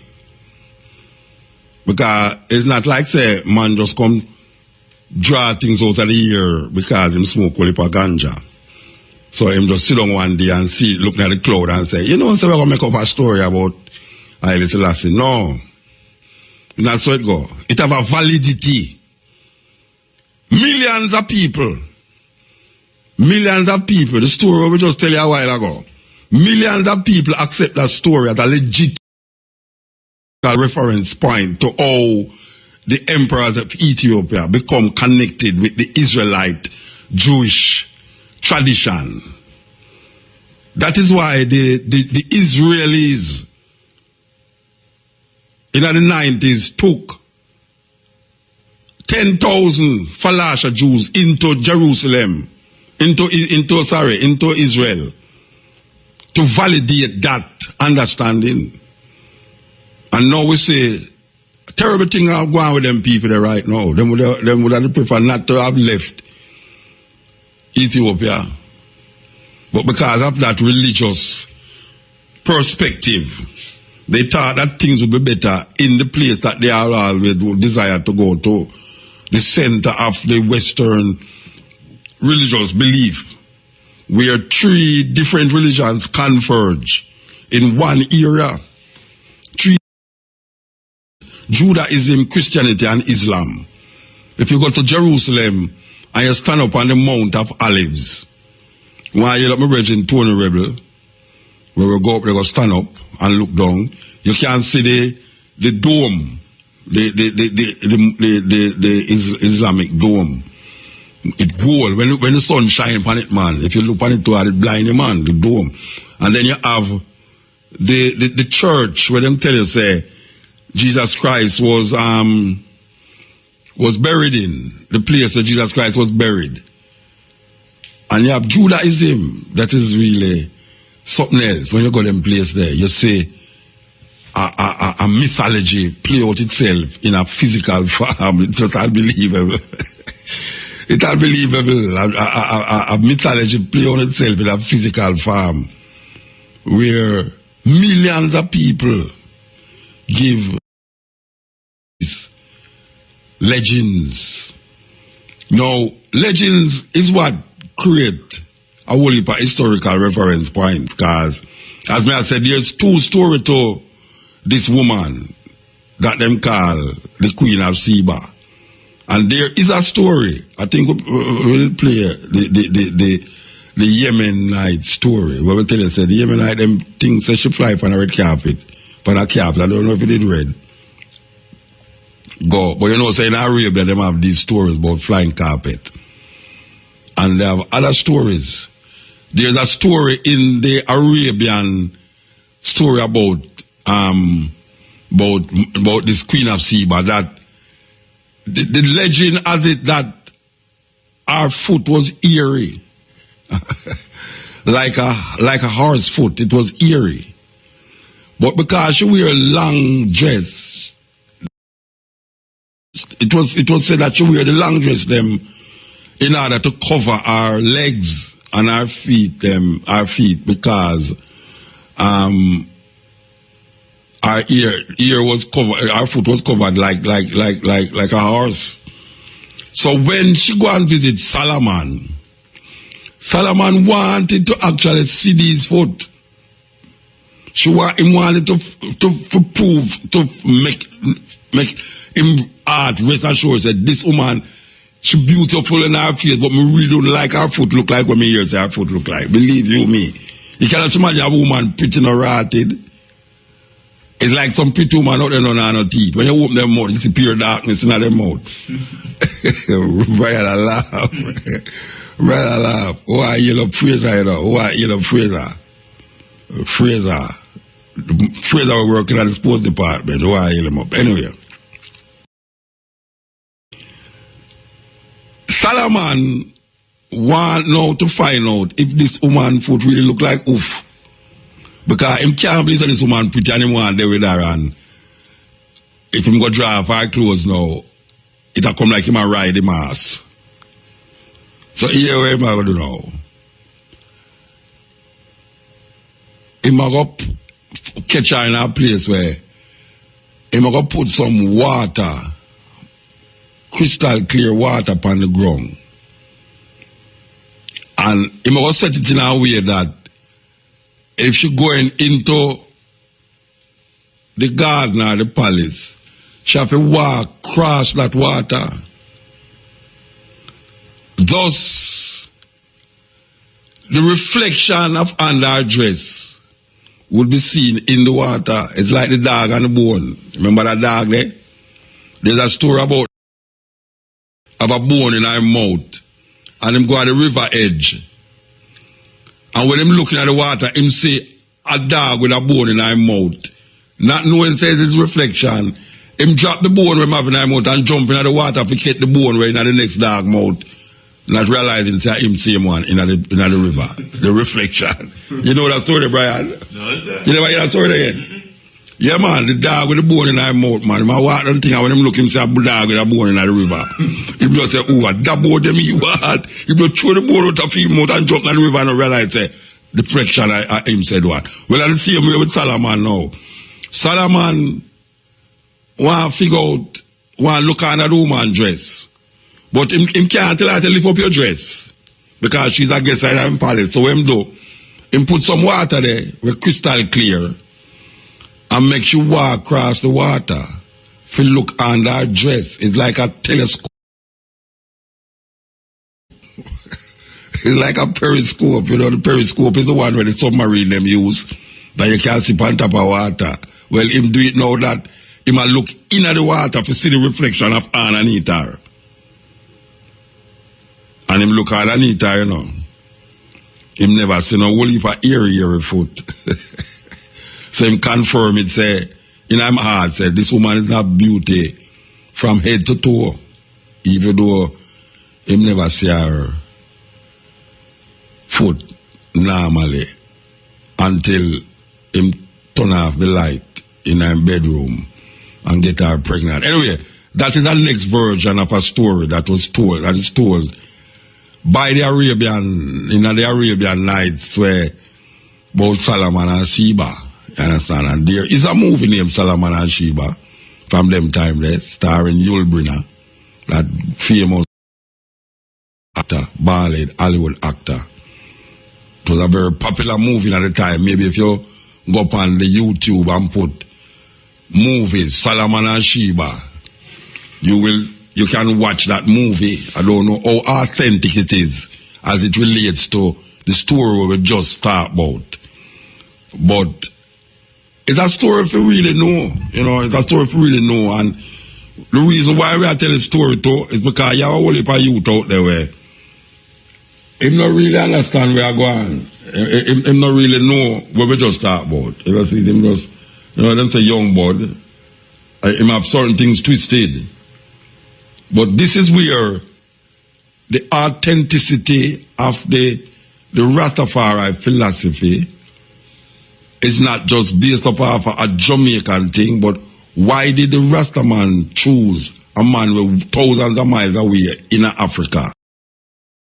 Never use a next emperor or a next king in Ethiopia, in Africa, because of the heritage and the link with that, what we call spirituality, that define a people. And the problem I have is that most Ethiopians don't know Ethiopian history before Solomon and Sheba. That is a terrible thing. That the story of the Ethiopian history is almost like it started at Solomon with Sheba.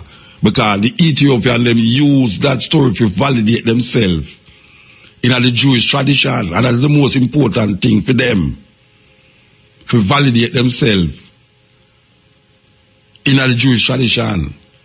Haile Selassie come and him say, his dynasty go beyond 3,000 years. In beyond Solomon to Ori, O-R-I. And a whole heap of people never really considered that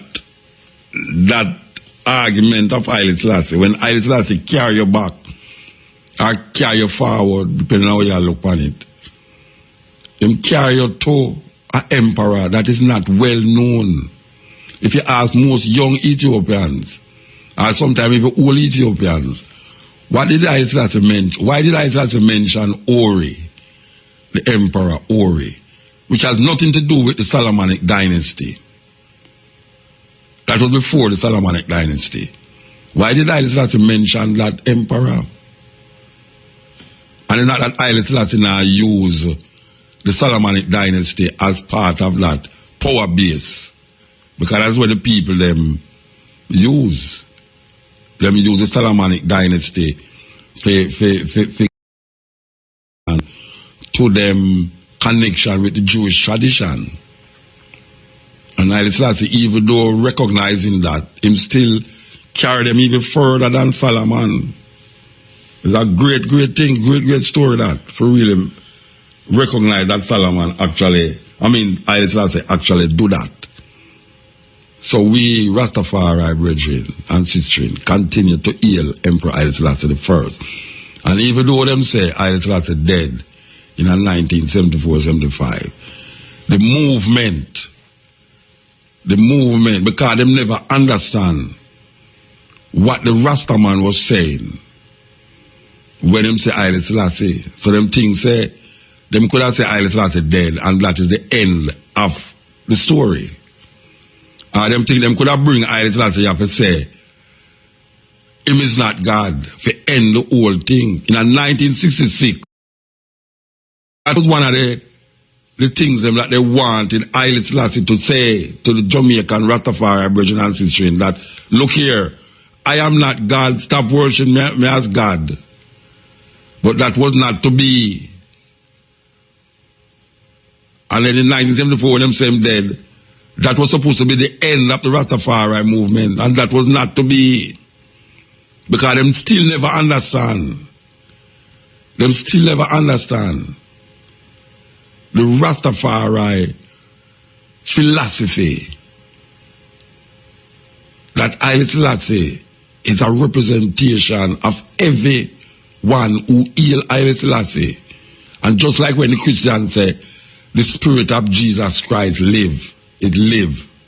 Even though them are saying, I'm going to come back again. You have a whole heap of youth, well not even youth, you have a whole heap of Rastaman who Haile Selassie is Jesus Christ, and he's going to come back again. How much time one man can come back, so? First of all, he was Jesus Christ, then he come back and say, Haile Selassie, then he's going to come back again. And then now you have 12 tribes who emphasize Jesus Christ more than how they emphasize Haile Selassie. As a matter of fact, if you look on the relationship between 12 tribes now and Haile Selassie, it's almost nil. If you look on the relationship between 12 tribes of Haile and Haile Selassie, it is almost nil. Because to the 12 tribe, Jesus Christ is the greater force, greater element. And I have always contended in Rastafari that if you keep saying Haile Selassie is Jesus Christ, I better you just heal Jesus Christ and don't heal Haile Selassie, because what the purpose you're going to use Jesus Christ to validate Haile Selassie. So now that Haile Selassie is not here, what you're going to validate with Haile Selassie? It's obvious, because you still wait for Jesus Christ to come back like any ordinary Christian. So better you just go and say, you're Christian, which is that most people in the 12 tribes say, because there's no need now to say Haile Selassie.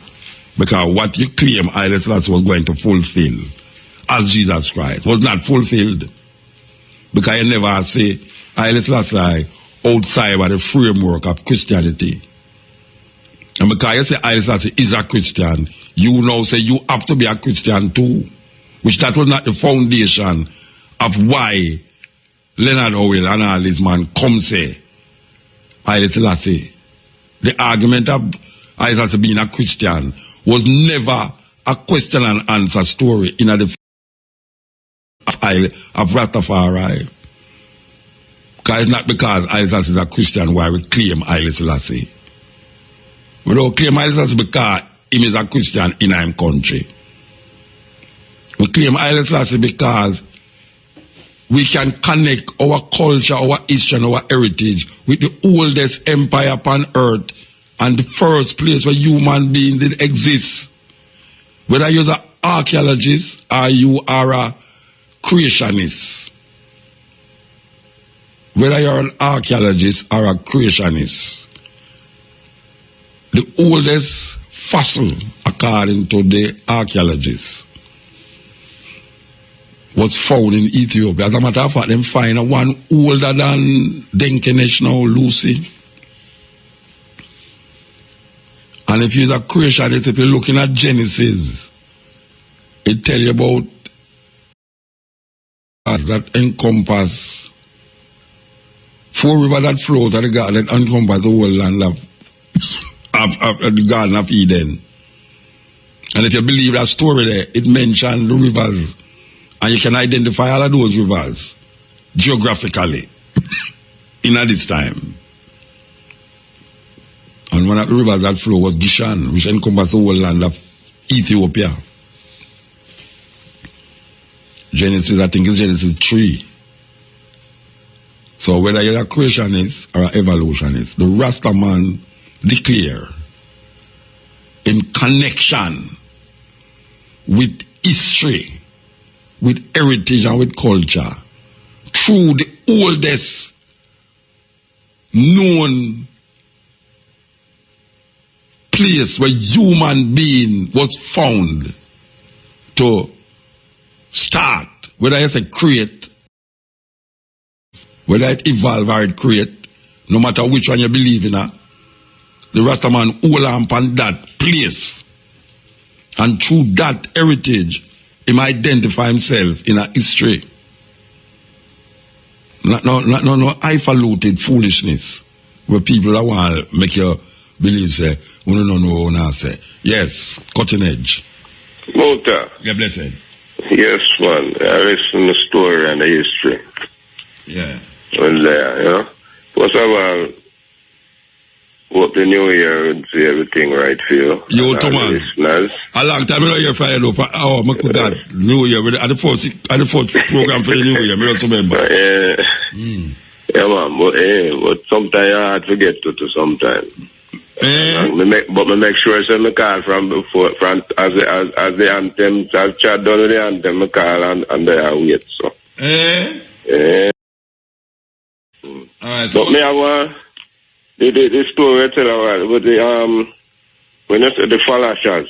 Yeah, right? the Beta Israelites, them call them in Ethiopia. Yeah, alright, yeah, Beta Israelites. It sounds to me like you said, like I said, them are from the tribe of Judah too. No. Okay, because I think them are Levites. No. What we say is that the emperors From Menelik down. Yeah, from Menelik. I started 225th in line from the Davidic lineage, which is Judah. So them declare the emperors, them the Lion of Judah, because that. But the Falashas now declare themselves because of the movement of the ark with the tribes from Judah, from Jerusalem. Them come up with Menelik. Menelik, they go back down, they go visit. Yeah, and they bring the ark with and by subterfuge, they say. Yeah. Them take out the ark and a whole bunch of the Levites. Them come out, the priests them. Them come out with the ark according to them. So them declare themselves. Ethiopia. Yeah, that is what because them say to this day, the former Judaism what them practice down there, it predate the Talmud. Yeah, when the Israeli them practice, it's older than that. Yeah. The one where them practice in Ethiopia. No, me say the one when them practice in Ethiopia older than the one where them practice in Israel now. Yeah. Because the original farm. Yeah. Them trying to when them go there and see that them couldn't believe it. When the Jew them go down there and see that them couldn't believe that where them people are come from, how them get this thing and so perfect and so great. Because them have the correct one, we're not convoluted. Yes, yeah, man. Because the thing with even right today, Israel them. Enough of them, enough people who are saying them are the house of God and the house of Judah and because when the Romans take over and destroy all of the records. All of them. Right, in 70 BC. Yeah, them destroy all of them. 17 BCE. Yeah, you know. And a thing with Ethiopia too, where them say, the way how it accept Christianity, different from the whole of the rest of the world. Because in Ethiopia, it come from out of the royal family, from the rulers and down to the little man. Everywhere else, the little man take it up as a struggle before he reach up to the highest part in the countries. Yeah, but you know how them say, start from the royalty. But you know how them say Christianity reach Ethiopia? Okay, you know how them say it reach? Well, it's an Ethiopian eunuch who get baptized by Philip. For a long time, kind of the Bible, the one where did I ask my boy there to explain the Bible to him? Yeah, them say Philip baptized the Ethiopian eunuch in the Bible. And when we baptize the Ethiopian eunuch, the Ethiopian eunuch go back to Ethiopia and spread the gospel. But before that, you know, them say Ethiopians were in the city on the day of Epiphany, on the day of Pentecost. Yeah. The Ethiopians were in the city, what you call it, celebrate too. So a long time ago, you know, and then when time, them kind of, a lot of people, when they do the trading, a lot of, what you call them, what the made, man, people who are trade, who have come. Yeah, man, that's where it's man. You have to try, man. Them who live in Ethiopia. Yeah. People who are aware that run things, help the government and things, they give them favor, make them practice their religion, and set up the Roman Catholic business and all that. Set them up so them can give them favors, make them get land and make them do that, them practice them religion. Well, you know what I really want to find out though is why is it that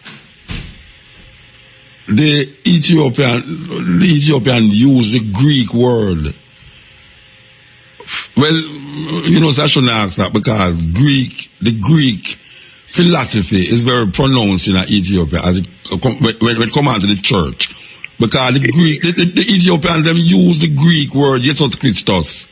If you go to the church, them say Jesus Christos, which is Greek. Yeah, but how them did get it? How them remember say? It's the Greek. It's the Greek religion that run out of Egypt, you know. Yeah, the Coptic. The Coptic. My boy, they take over Egypt. Yeah. Them is Egypt did that dictate. It was like the church running the Ethiopian Coptic or whatever they call it. Yeah. You know, them did that run. Church, yeah. For how much, because no Ethiopian couldn't be no bishop. Yeah. You know? Yeah, they were to Egypt, yeah. You know, from Mencius and them that run things. I Selassie change that, you know, and say, they might nationalize the church in Ethiopia. Okay. You know, but the Ethiopian Coptic Church was a church where the Egyptian Coptic Church is where the Ethiopians them used to use as them national church. So all of the things them where them give fast to came out of the bishop them out of Egypt. Yeah. So it's still weird that them use the word they do. It's still but weird. most of them, but them translation did what them call it Syro-Greco-Syrio when them translate it. Yes. Because them use Septuagint to for translate. Translate it, yeah. Translate. So them would use the Greek to translate to Greece and them things. Because what know that the New Testament was first written in Greece, Greece, in Greek. The New Testament. Yeah, the New Testament was first written in Greek. You know, and last week we had talked about how is it why people that believe say some fisherman who was so not versed in Greek language could have did write the Gospels. But I know them right? No, but that may I say, because you next take a fisherman from down at St. Elizabeth to go have that intellect when it come on to writing, because even at them days the language was hidden from the people them. You know, so it's not like say some people was sneak and go to university from the ghetto. And some ghetto people don't know nothing about Greeks and they couldn't write. Matthew was one of the disciples of Jesus. But when it comes to foolishness. None of the gospel, man, none of them. Disciple. Yeah, none of them. Because them don't have written till in the 300, 100 BC. 70 and 100 BCE, from 70 on up. Yeah, we have some... an oral tradition. Yeah, well, we have some things of sure you say, is the Flavians, you know, Josephus? We didn't mention, I don't know if you didn't listen to the program week before last, Josephus. Josephus Flavian Josephus. He was a Jew who was part of the Roman army. It was like Paul who was part of the Roman army, where he used to wage war against the Jews them. And he was a very intellectual person. And him and Titus, the emperor of Rome, with that family, Flavius, them was the ones who authorized Matthew, Mark, Luke, and John. It's them write it. It's the family of Romans write it. Based upon the traditions of the Jews in order for what them called structure the Roman Empire. Because them realized that the Christianity was getting so powerful in a Rome that them did have to do something under Constantine. Forget it. Can't beat them, join them. Yeah, and can't beat them, join them. And love them. Because when the man them say, it's ironical that the people who have fight against the Roman Empire in the New Testament, them could have get so passive.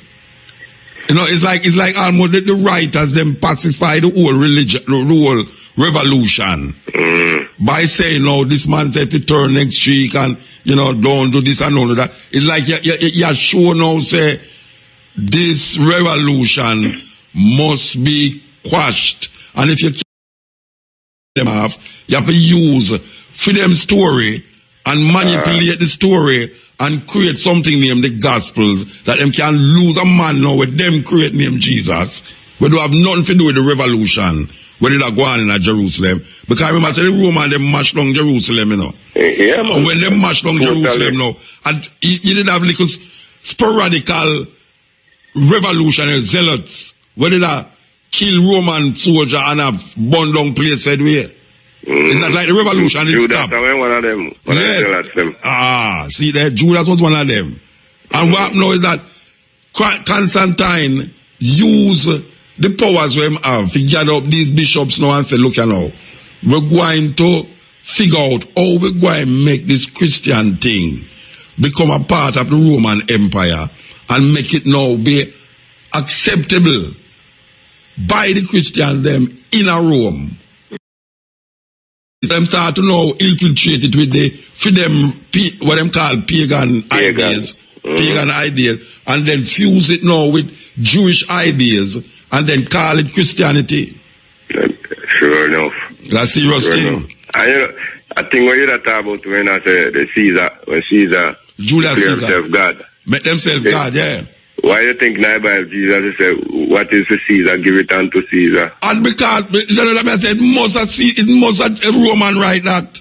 It's a Roman write that. What unto Caesar, what is God, give it to God. Why would you have fight against, watch a man. It's a trick. It's a direct trick, it's a trick. But you say a thing to you know, man. When you say you have to understand the culture, the people and things before you can understand. The same thing me I tell people nowadays when they talk about Bible. Me say you can't understand when I Bible if you don't know how the culture of the people where they start it out and go. Culture and them speech, them idiomatic speech, them people that can everything in the Bible and not the word for word, you know. Yes. You know, see, like how today you that see a woman pregnant and you say, like you that say, people that say, brother baker or whatever, or whatever, you know. Right. If a man dead, they say kick a bucket. Somebody read that told me from now. Same kick a bucket. You know what I mean? You understand? A good example of that. So the same thing. A good example of that. In the Bible. When you hear a man say him kick the bucket, I really dead him dead, but you are really thousands of years after those say, man used to play football with bucket. I like it is easier for a camel to go through the eye of an eagle than a rich man to enter. People believe there's an eagle where you sow things with, you know. Yeah. They don't know there's a gate. I don't know the geography. Yeah, it's a gate them used to go through, and you know the camel. It's hard for the camel go through. Yeah, but it's like a gate. Yeah. But me hear two story about that. Me hear says the gate, and me hear say to them have a place in Ethiopia. I don't know, you go there so you might know where them say where the caravans used to travel. To go through a mountain like a canyon the way them have to go through, but it to go around and bend and come back, and it's narrow. And them call it the eye of the needle. Me don't know if you. No, me don't know. Me hear that when me was younger. I said there's a place named the eye of the needle. In Ethiopia. But them have to take off. Yeah, but them have to take off all of the load off of the camel them. Walk the camel them through. Go through it. A man carry the load go up on the other side. Well, I want to tell you, say me and Cabo. I go up a mountain to go to Lalibela, one of the church of Lalibela. And yes, when we go up on the mountain, Rasta, you have a horse, a breed, so we have breed go up there, you know, the way the place, you know, and then now, when we reach a certain time, them give you some donkey, you know, brethren.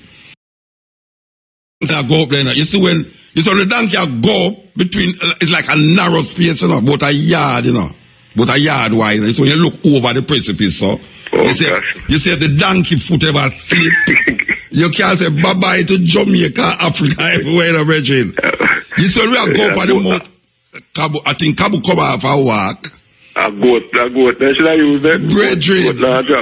Brethren are the most frightening thing me ever go through, man, apart from the plane where it going on. But you see when we are go up on the mount, our church we are going on. And you have church the way you have to climb up a mountainside to go to the church, you know. You have church in Ethiopia where man take rope and climb the church every Sunday for go up there go pray, you know. Well, this one I know is one of the 11 churches where they are Lalibela. And we have, and you want to see some woman, you know, with some eucalyptus, a run come along. A run come along the end of we there, no come there. It's hard, I tell you. But that place, when you talk about when the Arab them around places, them they take over Ethiopia one at a time, you know, man. Yeah, man, Muslim them. Yeah, of course. And the amount of gold where they say, me read one time the amount of gold where one of them that did ship out. How much boat load of gold them take out. Load up. And move when they take out of some temples and stuff. Yeah. Them never see so much gold in their life. Yeah. I see with the frankincense. When them say Queen of Sheba go to Jerusalem with the frankincense, them never see so much frankincense in their life. Frankincense and myrrh and rare thing them days. More than gold. Because back in them days they had myrrh. The common man can't use myrrh. No. Where your TV because only rich people have those things. Yeah. Only rich people. Just like in Europe when them allow certain people to read Bible. Move. All right. Yes, man. Yeah, man. Don't nice to hear from you in the new year, yeah, man. Happy New Year. Papa, Yeah? but they are listening when they're not here, you know. All right, so, sir. Once in a while, not tell a lie, once in a while, me go doze off, and by the time I jump up. It's done. It's done. All right, sir. Yes, sir. Yes. Yeah, man. Well, I'm bridging there. I always have some nice reasoning. Believe you me. I love reason with him. But really and truly, you know, may I tell you, them about church, Lalibela, the biggest one, them build it. You see, them things are hard to tell people in Jamaica, because them was a Muta lie, you know. If you don't really study, or if you're not really interested in anything, it sounds like a terrible thing, may I say. Them have 11 church in our place, where them call Lalibela was a king, where him build the church them and the area, and call it the New Jerusalem. Because him never want the Ethiopian them to keep traveling to Jerusalem in a way them call Palestine, Jew in Israel. So him build this place named New Jerusalem. And when them build 11 church, but the main church is a big piece of rock. And it's hard to explain it to you, but this rock, them carve the rock out of the stone. Them carve the church out of the stone, a solid piece of rock. And them build the church from the ground down. Not from them not build it with cement go up, you know. It's not built with no cement, you know. It's a stone, them chisel out. And them build, when you dip on the ground, it's the top of the church, you see. It's like a cross. If you want to go on the internet, you can see the Lalibela, churches of Lalibela. The top of the church is like a cross. Like. And you dip on the ground, and when you look down, is the door of the gate. You have to go down in some curves and go down to reach the church, to go in at the church. You see when you go down there, this is stone, you know. This is not blocks we are talking about, no, you know. It's not building blocks them set up, you know. It's a one big piece of block, and them carve the church inside, windows and everything, and them have this window. Really weird. Them have this window, and a Bible is placed at a point at the window. And the only time when this Bible can be read, because no electric light no in there, no electricity no in at the church, is when the sun come through the window and hit the Bible. The Bible is on an altar and it open. When the sun reach a certain point in the sky, it come through the window and hit the Bible, so you can read the Bible. But really, the part of it is that them have some hole in the hill. When them carve out the church, them have some hole where them say people from all over come. The priests them come and them pray. But them living at the hole them. Some hole. And I mean, it may hard to accept what I say, but me know so me have proof of what I say, and this is not like Muta and madness because I walk barefoot, but Tony Rebel is dead, Cabo is dead. The hole them when they on the wall, they on the stone, the hole them, this is where the priest them, the monk them come and pray. And some of them stay in there so long that them dead inside of the hole. And when you're looking at the hole, you see them skeleton in the hole. Don't that sound weird and that sound like Muta Baruka say? Well, may I tell you, say, something I read about this, you know, this is not what I read about. This is what I say. You have hole in the wall, and it's not concrete wall, you know, it's stone. Because the church, as I say, I have to emphasize that the church is one of the same one of the world. The church, them carve out a solid rock. And it's like the people them who come for worship and pray and read, instead of them go to hotel, them go in at them hole there. Because them near the church. Them have to be near the church. Because you have people who just turn up at the church wall and them hold them head on the wall and them a rock and a pray and I just peer praying. And them have these hole where these people who come from far go sit down in that hole there. And some of them stay in that hole there for all of them life. And when you're looking at the hole, you see skull and you see foot as skeleton, bones, are human beings in the hole them. Nobody no move them. Nobody no move them flesh, not them bone there. It's amazing. And then you go on the other side, and this priest are carry around this water hole, where the water dirty like, we don't know what, dirty like, but we can't describe how dirty the water is. It's dirty till it's green. It's a little hole like, a little pool like. And the priest will tell you, if you can't have baby, and you bathe in other water there, you become fertile. I tell you, I mean, I laugh, but we are listen to them, you know, we are say, me if you go in that the water there, I mean not me, but put my woman in that the water there. Yeah, the water there is stagnant. Them say, you see that water because the water there right beside the church. Lalibela, King Lalibela Church, 11 Church. And this is the main one. There's a hole there where the water green till it green, morals and everything in there.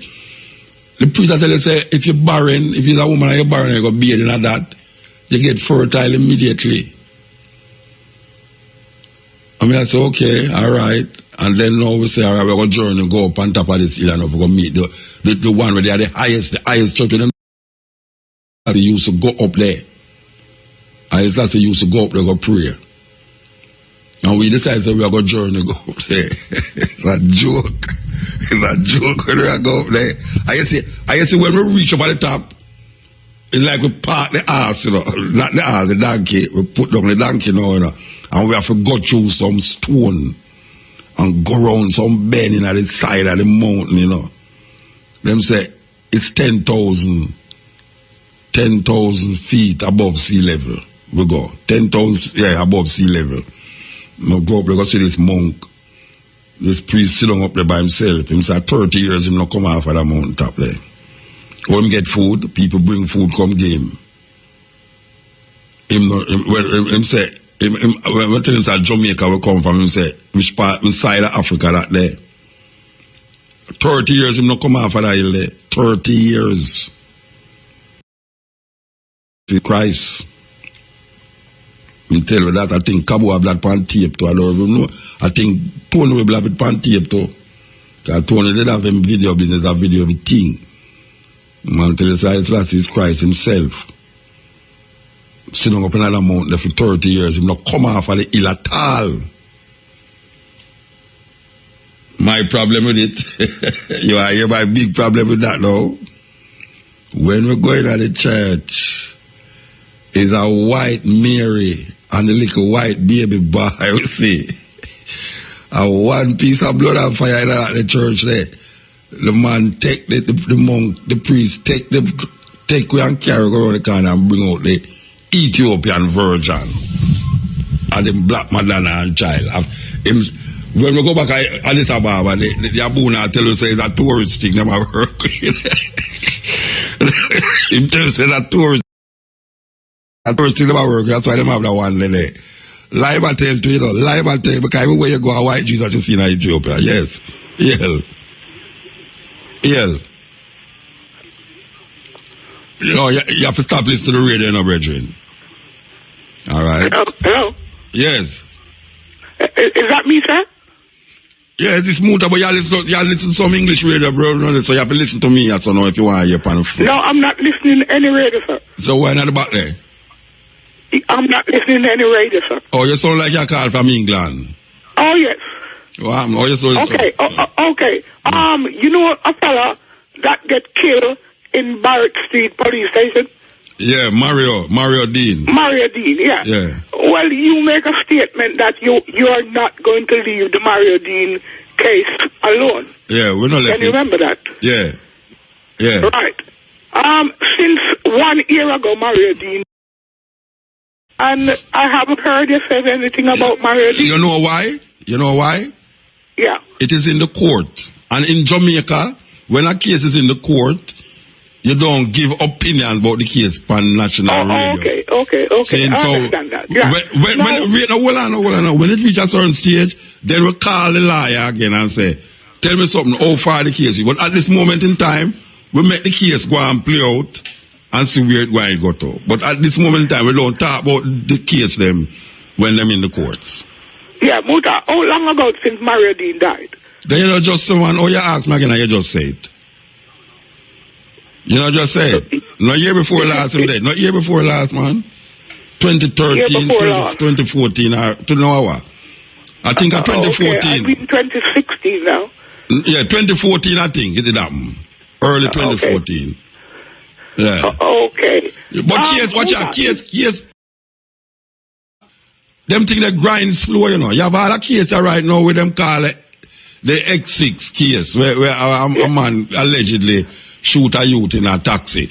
A long time that case you go on and nobody, you know, you're not about it again. You have another case where a policeman kill a pregnant woman in a St. Thomas. Long before Mario Dean. I talk about like 7 years ago.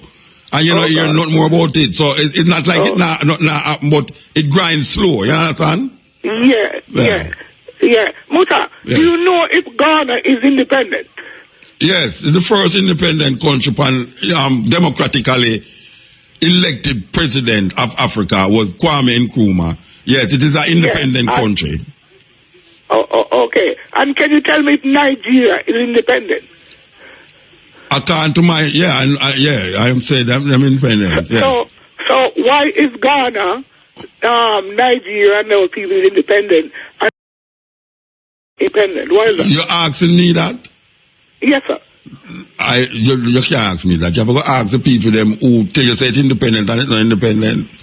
I not say it independent. I never said independent. I never said Jamaica independent. No, sir. I'm asking you about Ghana, Nigeria. Yeah, I said Ghana independent and Nigeria independent. I never tell you say Jamaica independent. Okay. You're asking me why is it that Jamaica is not independent? Yes, sir. But I never tell you say Jamaica independent.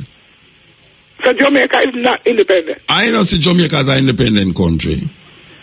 But Ghana, Nigeria, Sierra Leone, they were British colony. Yes. And Jamaica why is... Ghana and these countries is independent and Jamaica is not independent, sir? Brethren, because the leaders of the country does not facilitate independence of the word independence. Why you think that Jamaica is not independent? Why I think Jamaica is independent, sir. All right, then if Jamaica is independent, why you ask me why Jamaica not independent? Oh my! I said you try. Where you try? Where you try?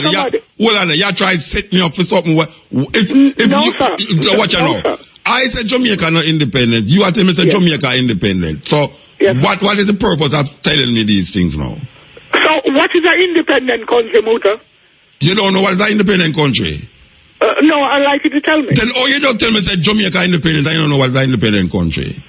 Muta, Jamaica. You just tell me. You just tell me that Jamaica independent. So why you asking me if what is an independent country? You don't know what is an independent country. Muta, Jamaica. But you know, you did listen to the program a while ago. So why you come turn? Look here. So why you come turn around the program? You turn around the program and I don't really want to talk about independent Jamaica because you don't say Jamaica independent and then you ask me now what is the meaning of independence? Yeah, but I would like you to tell me. But you're an idiot or you're not an idiot. If you tell me that Jamaica is independent, then you must know what is independent. Muta, you abuse people all the time. I'm not abusing you because you call me for come frustrate me, idiot. So now you tell me say Jamaica independent, and then you ask me what is independent. But I hear you said Jamaica is not independent. Yeah, and you said Jamaica independent. You never said Jamaica independent? Yes, because and I said Jamaica not independent. And then you turn around and say, what is the meaning of independence? Muta, who make the laws in Jamaica? You stay England and make the law them. You stay England and make the law them. I mean, come on. There's a parliament in Jamaica, isn't it? Me don't know. Tell me now. Oh my God. Oh my God, God have nothing to do with what you say. Tell me, Jamaica have a parliament. Muta. Yes, sir. Muta. Yes, sir. Jamaica parliament make laws in Jamaica. Which law Jamaica parliament make? Tell me. Muta. Which law Jamaica parliament make? Tell me which law Jamaica parliament make. Muta. No. If you don't answer me, I'm gonna lock you off. If you don't answer me, I'm gonna lock you off. Which law Jamaica Parliament make? Jamaica Parliament make all the laws. Wait, I never asked you all. I said which law Jamaica Parliament make? Which law? Muta, I cannot tell you which law they make. Good. Then why you tell me that Jamaica make? Muta. You say it's this brother is idea. Just tell me say Jamaica Parliament make the law. You can't tell me which law they make. Muta. You just tell me say Jamaica independent. Good afternoon, sir. Go to your bed. What is mad? I went come from. But what time now? 1 to 2 to 3 to 4 to 5 5 to 6. At 6 o'clock in the morning, you don't work for go to. Go your work, man. Me then you talk something totally different from what this man talk about. Me say Jamaica not independent. Him say Jamaica independent. Then I ask me what independence mean. Him say Jamaica Parliament make all the law. Me ask him which law Jamaica Parliament make. Him say they make all of the law. That answer. Which law? Tell me one law. Them say thou shalt not kill, thou shalt not steal. Which law Parliament make? Click it. Sacramental, medicinal, beauty, educational, symposiums, exhibitions, products, exposition. The Herb at Rebel Saloon Friday, January 15th, Saturday, January 16th. Turn on my whole program now. Turn on my whole program. The man don't know say Jamaican Parliament is run based upon the Westminster system. Him not understand that. Jamaican Parliament is run based upon the Westminster system from them colonial master. I wasn't talking not like that. Don't come disturb me thing. We're trying to tell the people them about a situation here with Rasta in relationship to the 50th anniversary of the visit of His Majesty and the 100th anniversary of Rastafari ascending, the name Rastafari changing. That is what we are trying to show the people them that Rastafari is not frivolous with saying things because them smoke too much ganja. But there is a method and there is a connection with a other place, legends, mythology, history, whatever you want to call it. There's something inside of the history of Ethiopia that Rastaman connect to. And the man come twist all the things right as I know. If you come tell me about Parliament and in foolishness. But or somebody can tell us somewhere independent and him don't know where and I ask somebody what independent mean. Because I tell him say Jamaica not independent, he ask me what independent mean. And him just tell me say Jamaica independent. And like him I try to set up a little scenario now to say, Muta, how you are deal with? And I bet you say him there in England more than most time life. Him can't see not more than the Queen, you know. Him can't see not more than the Queen, even though that's why I'm saying Jamaica independent, because him can't see not more than Queen Elizabeth in my worship right now. Alright, me could go to this. You can see if it have a play. Yeah. Yes.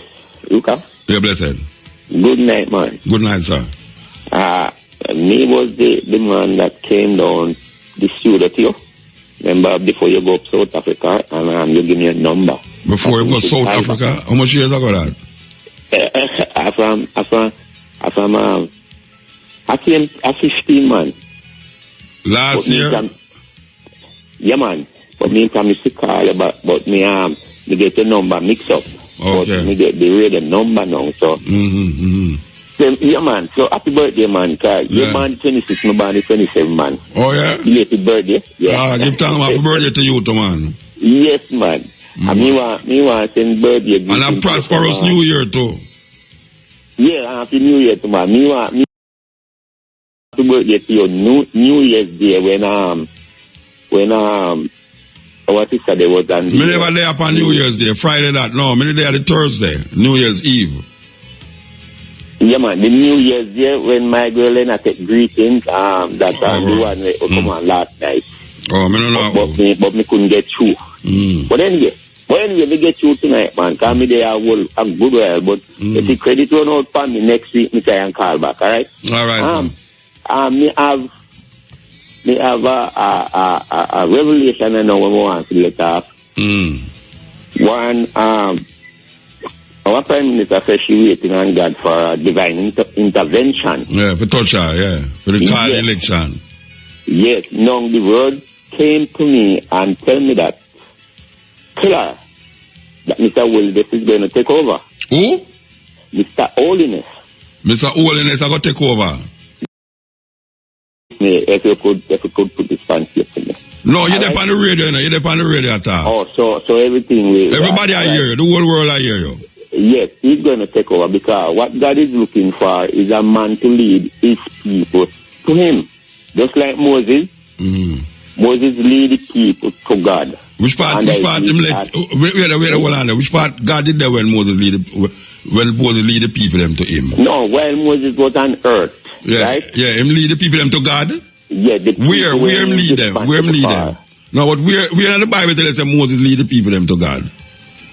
Yeah, man, that's a scripture, man. No, me never tell no scripture. Me say where in the scripture Moses lead the people them to God? Leadership. Yeah, him lead them to God. While he was leading the people even through the Red Sea. So where God was when him lead the people them there? God filled the heaven and the earth. No. Where was God? The people there. Where was God? Yeah, where was he? All right, so in heaven then. Eh? In heaven. So Moses lead the people them to heaven. Right. Moses lead the people them to heaven. People were Moses responsible for? Moses lead them to heaven. Yes, and then after Joshua take over. Yeah. Joshua did the same. Because so that means that Moses never lead them to God then, because Joshua come lead them to God too. No, it's a different set of people. Okay, so when the first set of people is there, when the people them and Moses lead there, when them gone to heaven? Those that died. Yeah. All them dead and gone to heaven. Yes. Okay, and then Joshua come now. Moses leadership. Okay, and then Joshua come now, and then the next set of people now. Those that died under Joshua reign. Yeah, gone to heaven. Also make it in, right? Yeah, and then who know which part the other one them they know? Who lead the other one them now? Okay. Samson. So now alright. So Samuel. Eh? Who lead the other one them now? Who lead? We know. We were called by his name now, right? Yeah. We are born again. Yes. And believe the word. Yes. Say, God tell you, say. Also in the footsteps of Moses or Joshua. So you say now the woman can't lead you to God. Is the man have to go lead you? No, but according to the scripture, righteousness exalted a nation, but sin is a reproach. So may I ask you, can a woman lead you to God? Like this prime minister now. No, right? Me never asked about this prime. Me ask you, can a woman lead you to God? Yes, if she do the will of God. Oh, God required. So no, you say no, this prime minister now lead you to God. Some holiness have to go lead you to God. No, I said God is looking for a man. To do what? Right now, to lead the people to him. Then that may ask, but you just say holiness are going to lead you. Holiness are going to win the election because... Yes, then God now, then he must... God. Holiness. Yes. Holiness are going to take orders from God to lead the people to him. Yes. Because this woman not lead the people them to God. This woman not leading the people them to God. No, because what really happened now, the poor are rejected and the youth. Yeah, they are rejected. Right? Yeah. No. In other words, is the rich shall look out for. You know? All right, so you're going to vote for JLP? Yes, when time the voting. So you are suggest you are suggest to all Jamaican if they want to go to God to vote for JLP. All right, sir, you make your point. So we have to move now. No, I'm not done yet. Yeah, but what you going to say? Well, you can't say. You tell people to vote for JLP. You make you spread that JLP propaganda upon the radio where you should have pay for. And you never pay for it. And you tell me, say, God tell you to come say this. No, voila. Why would you love tell people? It's an intervention to me. You love tell lie upon God too much. Then, hold on, Yuka. You love tell lie upon God, man. They're the prophet. Wait, no, they're the prophet. He's not no prophet, man. He's a PROFIT. Wait, no, man. They're the prophet. They come to you after the word of God come to me. And the word of God come to you and tell you, yes, say, oldest must win the election because oldest. No, he's seeking for a man. And oldest is the man. And oldest is the man. And yes, and Mr. Oldness is in that position right now. And God tell you that. And God tell you that. And God tell you that. Right. The next thing we want. You're a liar. You're a liar. You're telling lie upon God. You're telling lie upon God. God never tell you nothing like that. Again. God bless it.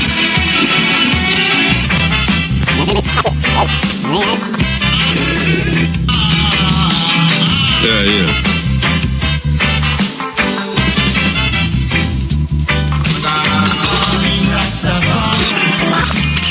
You're telling lie upon God. You're telling lie upon God. God never tell you nothing like that.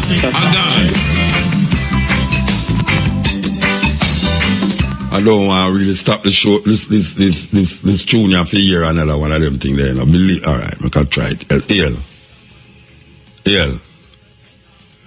Yes, Muta. Yeah, listen to the radio. No, man. No, all right. Yeah, man, much respect and sharing the information and things, you know? You're not going to tell me say God touch you. No, don't tell me that. No, man, that's cool, man. Okay, no, me not cool, but me just... After the phone, you know? Yeah, man, I understand your apprehension, man. Me get paranoid right now, believe you me. All right. Yeah, man, I get it, man. Yeah. Well, no, man, just appreciate the information I share too, because last week, me read the Observer, and a brother even talk about Selassie being called the conquering lion, and he must say Selassie because he invaded Eritrea. And I send a comment and ask the person would them come by that information that is not true. Come by which the conquering lion name? No, man. A person, we can call a person last name. No, where you say the person say about Eritrea? He must say the article was pertaining to racism and prejudice relating to the brother roads, peaceful roads. Cecil Roads, yes. And, people, you know what I mean? Yeah. And they must say, boy, black people hypocritical because they must castigate peaceful roads and rural standing people and them not look against Selassie. Where the brother who write it, what name? Michael Dingwall or something like that. Okay, I know who you talk. Yeah, man, and couple comments on the submission and the Observer kind of block it, so they never allowed to go through, and I don't know why. But nonetheless, still, they are liking the war with Eritrea and Ethiopia to Cecil Roads. No. He must say Haile Selassie is an imperialist, and Haile Selassie invaded Eritrea, and I saw him get the name the conquering lion. Yes, and that him say? Yeah. I just understand what you said now. The reason why him named the conquering lion at him invade Eritrea. Yeah, I said invade Eritrea, and for him to be given that name because of any possible war. You understand? I mean, me and you know the conflict between Eritrea and Ethiopia, and even the same Kebra Nagast you talk about. He even mentioned Eritrea when Menelik I was coming back from Israel, going back to Ethiopia. The last war and fight, the last battle was right there by Eritrea before he got to Ethiopia. But him didn't name the conquering lion upon the throne. The Lion of Judah upon the throne. Just to mention, so this guy with some falsehood saying that Haile Selassie was given the name because him invaded Eritrea. Yeah, it must be Rasta people are called Haile Selassie the conquering lion. And them don't know. They don't know to him get a name because he invade Eritrea. And that's what kind of mad is that? No, not, you see, you are no brethren. You see them people, you know, in order to degrade and downgrade Rastafari, because them see Rastafari after so much years, when them say Haile Selassie dead, when them say this, when them say Haile Selassie take money and rob the people, them take the money and make them a stop. In all of that, Rastafari is growing in strength. And we're going to continue growing strength, and them can't stop it, and then guy drop down and dead. Rastafari is growing. So me and you know it's a foolish matter. So we never Haile Selassie, Safari, Macaulay, whatever you want to call him, that man was all about the unity and integration of people. Asmara in Eritrea was his favorite city. The closest people to Haile Selassie were Eritreans. He never deal just the Amara people. He deal with the Tigray. He deal with everybody. I'm Mengusto, and not the Mengusto, but the brother were there where they are in the separation and the tribe. Selassie was all about integration of all of the people, as he was the emperor. When they say what no, the Eritrean them wanted autonomy, you know. And Haile Selassie declares it's one country. But them want autonomy. That is why them continue to wage a war against Ethiopia. Because them don't self-sufficient Ethiopia. Eh? And the Muslim them in Eritrea initially first, they go against Ethiopia, you know, because the Christian in Eritrea, knowing that the church unite the two region, them never want no independence until Ethiopia tell them to boy them can't speak Tigrinya in them schools no more to speak Amharic. Yeah. And then kind of thing they kind of increase the tension. Tension, yeah. Yeah. And no people thought Haile Selassie for these things, and you understand that just like even Michael Money in the 70s, people in the cabinet. So wait there. We go back to this, brother, you know. When say Michael Dingwa. Yeah. All right. Yeah, man. He must say we are against Embrace Selassie. And I embrace. So in other words, no, we are hypocrite. Yeah, man, and him say Garvey. He must talk about Garvey and find the article, man. When say about Garvey? He must say Garvey. Which paper that in now? Which paper that in now? Which paper that in now? The Observer come up with last week, Wednesday or Thursday. And no matter how they call it, they don't try to call the program last Thursday, but he was only playing music. Music, yeah. Yeah. So last week, Wednesday or Thursday, the article come out, man. And him look up against Garvey, him look up against Malcolm. When's about Garvey? He must say Garvey was a racist because Garvey was one of the black people in the white in the UNIA. And he must say Garvey, was a separatist and everything there. All right. What? No, because if you didn't well know, because some research, he's a man, who support reparation, And he's a man who don't support reparation, and him say him by soliciting England for reparation and everything there. So he don't believe in nothing Afrocentric. No. And he also write an article say Africans were better off being enslaved because if they were left to their own device in Africa, they would be worse off. So you see them on the mindset. And then they're Jamaica right there, so. And again, I'll hold the article the Observer published for the brother.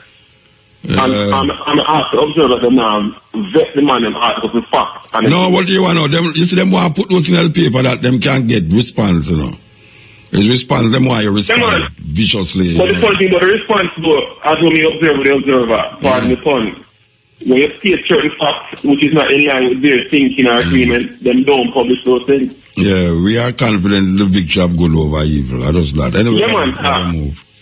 We're gonna move, brother. Yeah, man, bless. Marcus Garvey is a racist. It's in Jamaica now. We don't understand what racism is, What is the meaning of racism? That is really a problem with Jamaican people.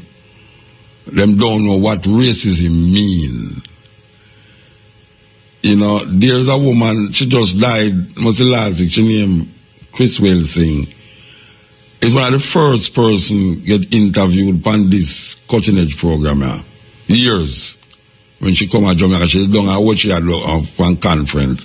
And her daughter was dead, died, go down and go interview her plate. But Christian thing, talk about a brethren named Neely Fuller. Neely Fuller have a book where I show you, and this is how she gets her inspiration. She write a book named The ISIS. And she show you certain theories, fair theories about white supremacy over black people.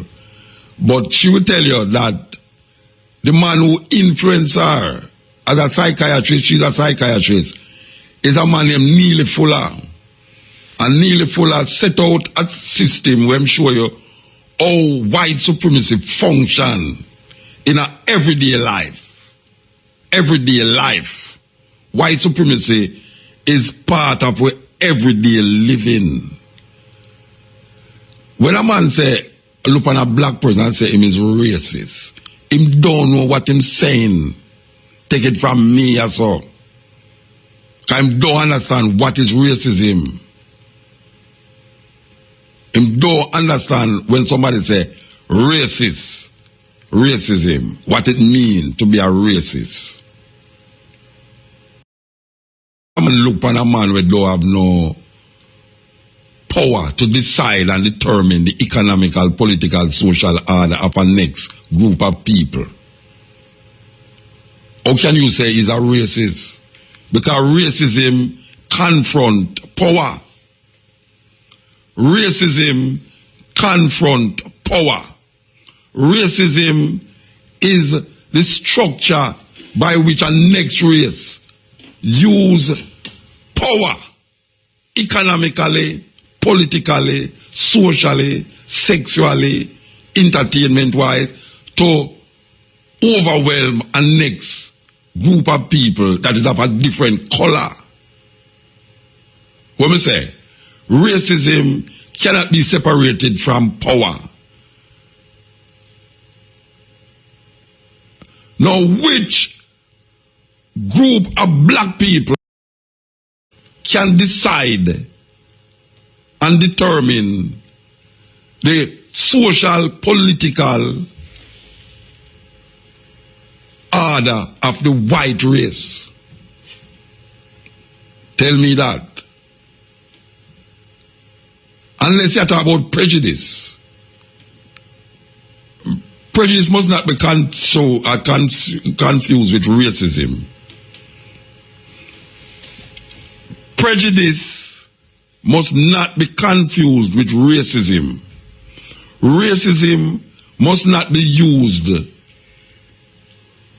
as a language to define prejudice. Because there is a difference between being prejudiced and there's a difference between racism. Racism confront power. Racism is a power play based upon how you decide power over next group that is of a different color from you. Who in a Jamaica who is black? Which group of Jamaican black people can decide the economical, social, political order of any white country in the world? And tell me if you don't know of white countries who have manipulated, dominated through power, economical and social of countries that is not deemed to be of the same color like them. Racism speaks to power. You can't have a racist without power. That is what racism is all about. You cannot have racism without power.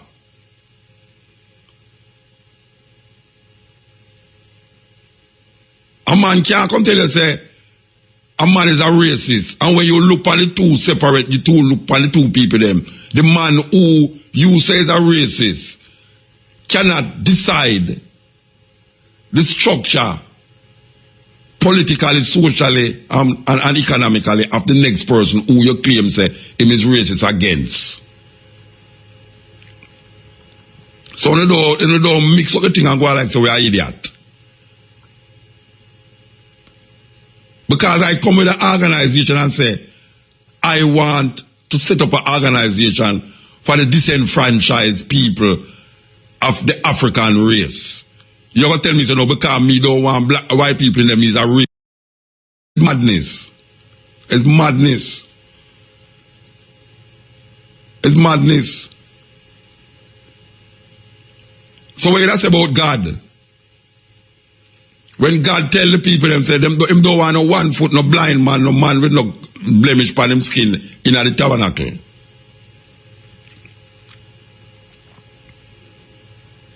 And him don't want no man with no broad nose neither. That's in the Bible. It's in the Bible. No broad nose man. That means that Brian have a chance. Brian don't have a chance with God. Brian, God said, no one of broad nose people amongst him preach them. Muta sound like a madman, don't it? Yeah, it sound like a madman, but go investigate what me I say. Go investigate what me I say. Him speaks to power. We must not mix up a racist with a person who is prejudiced. Because prejudice and racist is not the same thing. When I start to say, until the philosophy that hold one race superior and the other inferior, I'm talking about racism. Until the philosophy of racism is based upon one race using economics, political manipulation, economical manipulation, social manipulation to gain power over race of people. So tell me, where in the world you see black people deciding the social structure order, politically, socially, economically, of any group of white people? Where in the world black people decide that?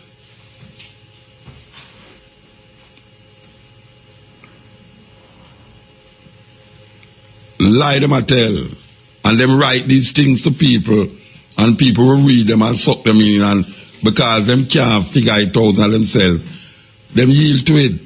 So Selassie now is in the same breath as Cecil Rhodes. And Marcus Garvey is a racist. And Malcolm, you have racist speech. You can speak racially, but it don't mean that because you speak racially you're a racist. It don't mean that because you are speaking racially, it means that you're a racist. Then them create the language. Them create the language, you know. Them create the language. If I am speaking for my race, it don't mean that I am a racist. Because racism is founded on power. You can't have racism without power.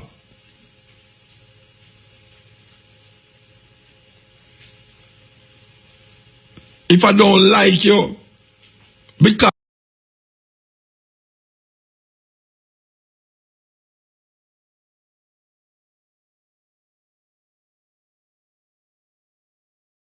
that for deal with black people, education, about them Africanness and them thing there, that is not racism. Chinese people have organizations like in Jamaica. China people who have Chinese organizations, they are not racist.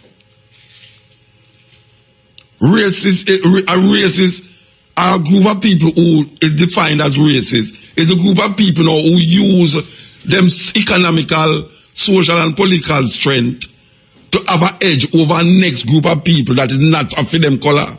That is racism.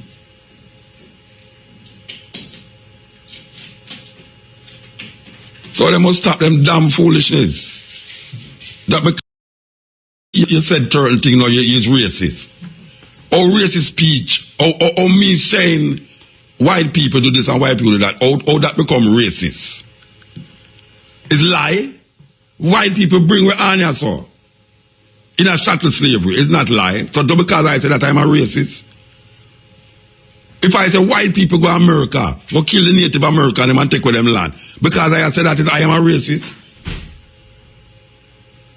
It's madness. Black people cannot be racist against black people. It's foolishness. For you mention the word racism, it is dealing with opposite colors or opposite race of people. That means you have the African race, you have the European race. If you, we could talk about the two races them. If you're dealing with racism, you have to be in a position to decide the economical, political, social order. Why I keep repeating it? Because I want repeating it. I keep repeating it because I have to repeat it. That I can get you to understand what I say. The reason, if you are a black person and you are against white people, and you being against them is deciding their economical, social, political order. And that order is defined by you now manipulating the whole thing to oppress them. Then you is a racist. But if I cannot do that, you have to go find a different word. You have to go find a different word to define me. And Marcus Garvey is not a racist. Marcus Garvey talk racial races until the philosophy that hold one race superior and the other inferior. Racism is a terrible thing. And if I talk about history of Europeans and what them did to other set of people, I am not a racist. Cutting edge.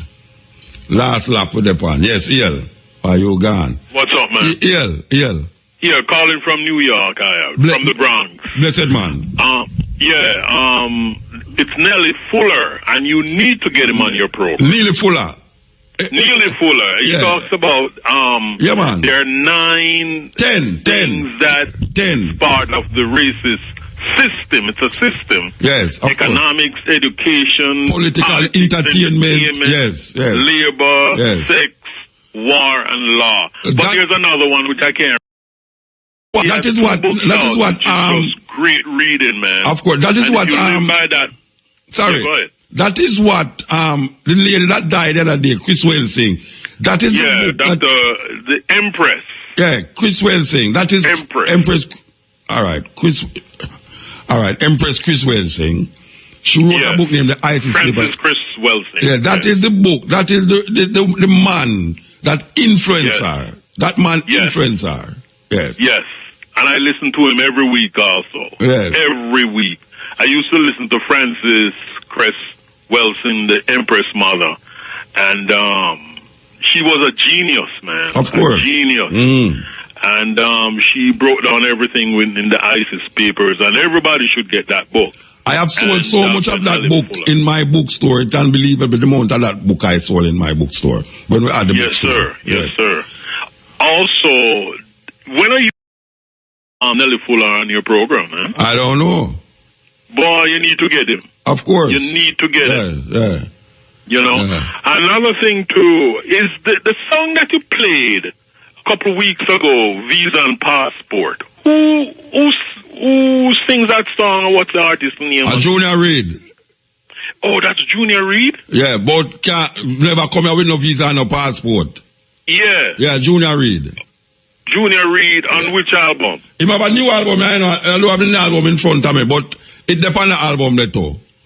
Oh, the new album. Yeah. Okay, all right. Yeah, man. Another thing I want to talk to you about. You give a good lecture, man. You know what? Boy, I'm going to tell you, when I listen to you, it's like I'm in a university. Well, this is not radio, you know. The University of Muta Baruka. Well, I'm glad you think that. I'm glad you think every that. Every time I listen to you, I have to go on the internet and start checking out the Of course. That is the purpose of the lecture. And we do that because we know you have people out there who sometimes when we talk, them go on like 7 on what we say. So we give you the opportunity to go on the internet. And we're glad to hear that you say it's a good lecture. Because it is a lecture. It is a lecture. Yeah. I mean, you know, this is a free lecture, man. Of course. All you have to do now is go on the internet now and just, like, you know, digest everything. Yes, see it up. Which I did. Yeah. You know, I did some of the, you know, I looked up Lalibela. Lalibela.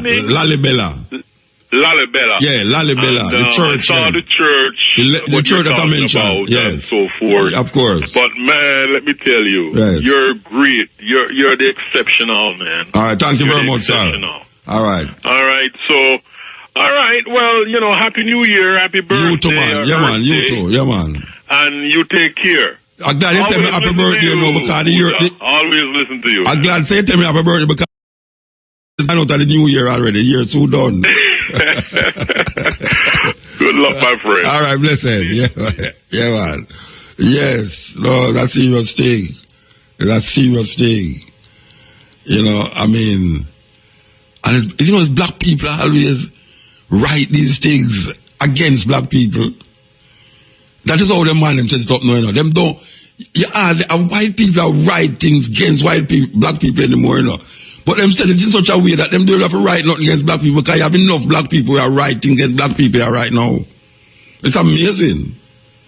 It's amazing. Just like when you hear this brother call me about trying England now. After he leave England most of his life. Is Ghana independent? Is Nigeria independent? Is Jamaica independent? What's the meaning of independence? And then this brother, you know, come and tell me, he said, God touch him. God start touch no people nowadays, you know. May I tell you, man, God start touch no people. You know, say, they might give enough visa American embassy. It's the first, you ever see so much people that get visa. So all those who want to leave here now, go on to the American embassy. Go full up the phone because more than likely you will get the visa. The majority of people who go into the American embassy get them visa. May I tell you now? May I say it non-apologetically. The majority of people who go to the embassy now to get visa, them get it. It's not like first time. Where you have to like, tell them about bank and this and that and that. You better go on quick if Trump ever win on the fenegrease. If Trump ever win, they say, I tell you, you know, in a very weird and demented way, and I love if he win. And I love if he win, you know. To wake up some of them idiot people there, we talk about America, this and America, that. Yeah, so Moses going on the mountain and him write up some commandments for the children of Israel. And when him come and him look, him see the people, them take all of them jewelry and make all of them gold and make a golden calf and put it in the place because them never see Moses a come. So them decide, say, boy, I must be dead up there. Him smoke too much ganja up there. And when him come, him dash the commandments there and mash them up.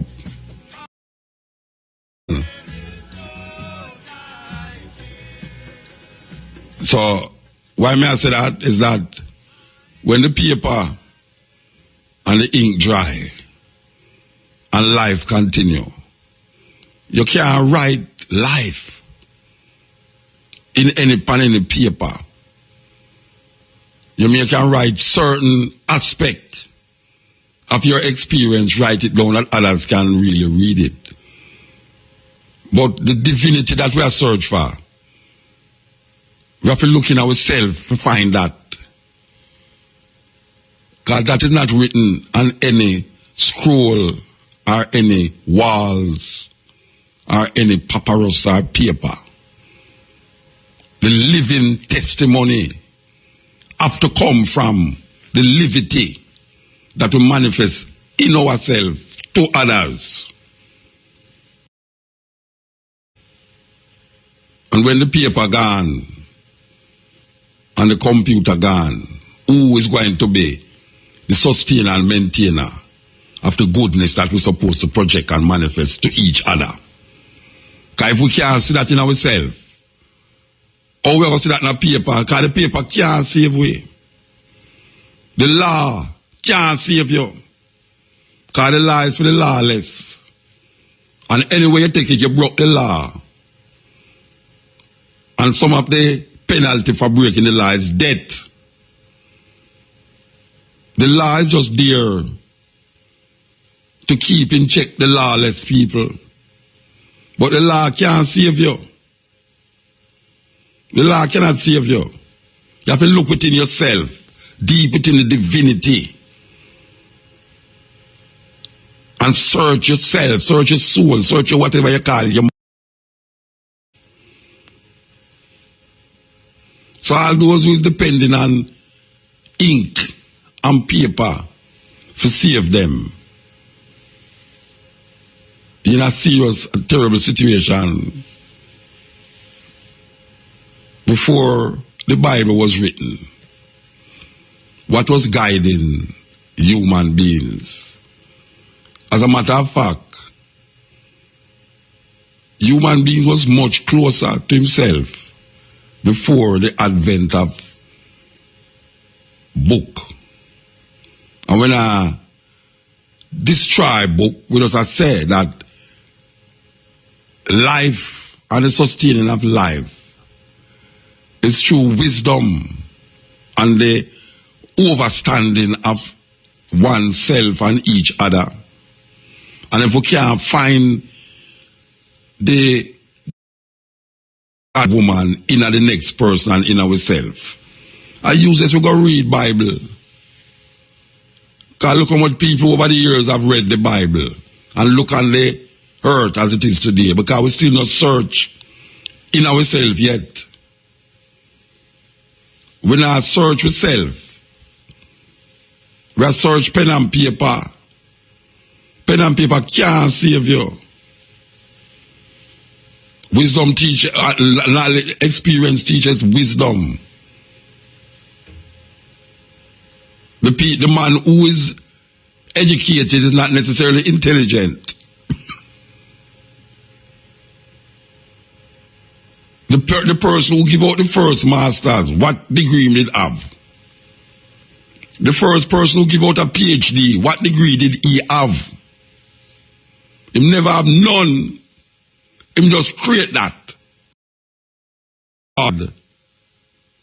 The work you do when you go to a certain level of training in something named school, college, or university. But him never have none. The greatest person, the greatest PhD people per earth right now will have PhD and have master's degree. All of them never got a doctor who is not medical doctor. How about people who are doctor never go to university to get doctorship? When I started to come and give him doctorate. Jimmy Cliff is known as a doctor. Sparrow, come here and get doctorate. You think doctorate is something because them say the work that you do and you're committed to certain things. So get that doctorate. How did a man get a PhD? Who the first man who get a PhD? Him did have a PhD? No. But through wisdom, him just do that. Knowledge is power. Wisdom is even greater. So we have to search within yourself and stop look without yourself. Because the only way you're going to look without yourself is to see the other person like you, is you, no different. One life, different manifestation of flesh. Let all things that have life give praises to life, for life. Life communicate life. Death bring death. That's why I'm including myself. Say, we not eat no cow and no goat and no chicken. Because when you look on the goat, the cow and the chicken, a life, energy. And if you put death inside of you and continue to do it with those flesh. Because flesh, it's your flesh. Manifestation, your life. It's one life. It's not no different life. It's one life. What makes it different is the manifestation of the life. That make it appear to be different. But we are all living in an illusion. We're living in an illusion because what we think is not. And what we create and believe it is real. It is not real. It's an illusion. And we are search out the illusion. And that is when you get tricked.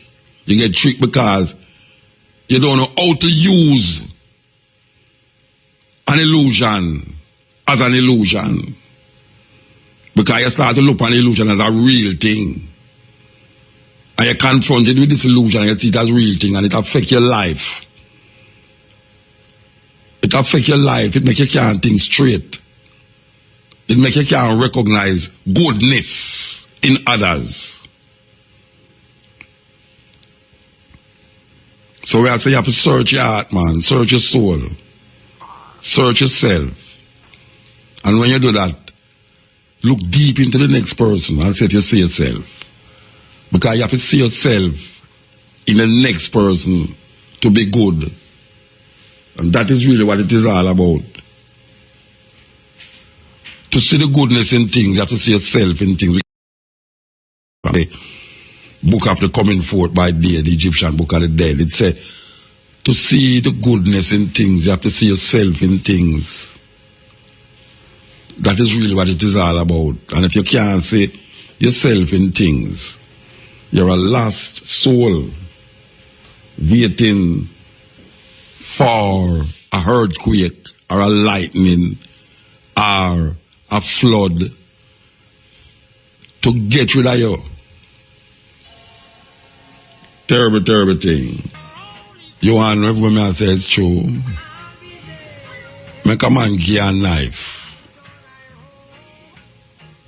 until you're going at the field there and go cut off the throat and the neck and the cow.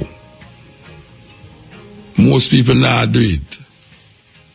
Most people not go with a knife and cut off the throat. And if you see you can't find yourself and do it, it's because you don't really find yourself. Most people who eat meat now go kill the animal to eat it. I talk about, not the butcher them. I talk about most people. Most people who eat a chicken now go take up the live chicken and wring the neck. And cut out the chicken neck himself. You have people who do it, but most people not do it. But you must sit down around a table with a chicken leg, chicken breast, and eat that. Because it's just carcass. You not see no life in there. And some man choose not to eat pork, but him eat cow. Because him separate the cow from the pork because him say one more healthier. Matrix a laugh when we say that. Him say the pork unclean, but the cow clean. What part of the cow? The cow dead when you eat it, or it can be clean. You cannot eat dead cow and talk about it clean. The pig and the cow share the same space. The life force, that bind them. It's one. It's just different manifestation, make you look on it different. That's why when the man talk about racism, we have to laugh. Because human nature is such that you see all the man with all him face turn around all him neck and all him. It's like you never want him come near you. Some people afraid of dundos. Nowadays, we see a whole heap of dundos are big on the road now. Some people, them say a dundos are come and them can't them wind up, them can't quit, them can't take the dundos. Lord God, them can't take the dundos. And no racism, lad. Him just like how God no like 1 foot man and enough broad-nosed people. You know what I'm saying? God said no broad-nosed people come out of the house of the tabernacle. You understand? Now he make you, but him still until he say, you're black, your nose broad, I mean, not you. That's a racism. Alright, so we say give thanks to the moment, give thanks to the time, give thanks to the energy. You know, so we'll come forward here, so with the Stepping Razor, the art of war, total different program. First program for the year, we're going to continue the journey with the cutting edge, and we'll come forward here from 2 to 5:45. Matrix Day of Improv.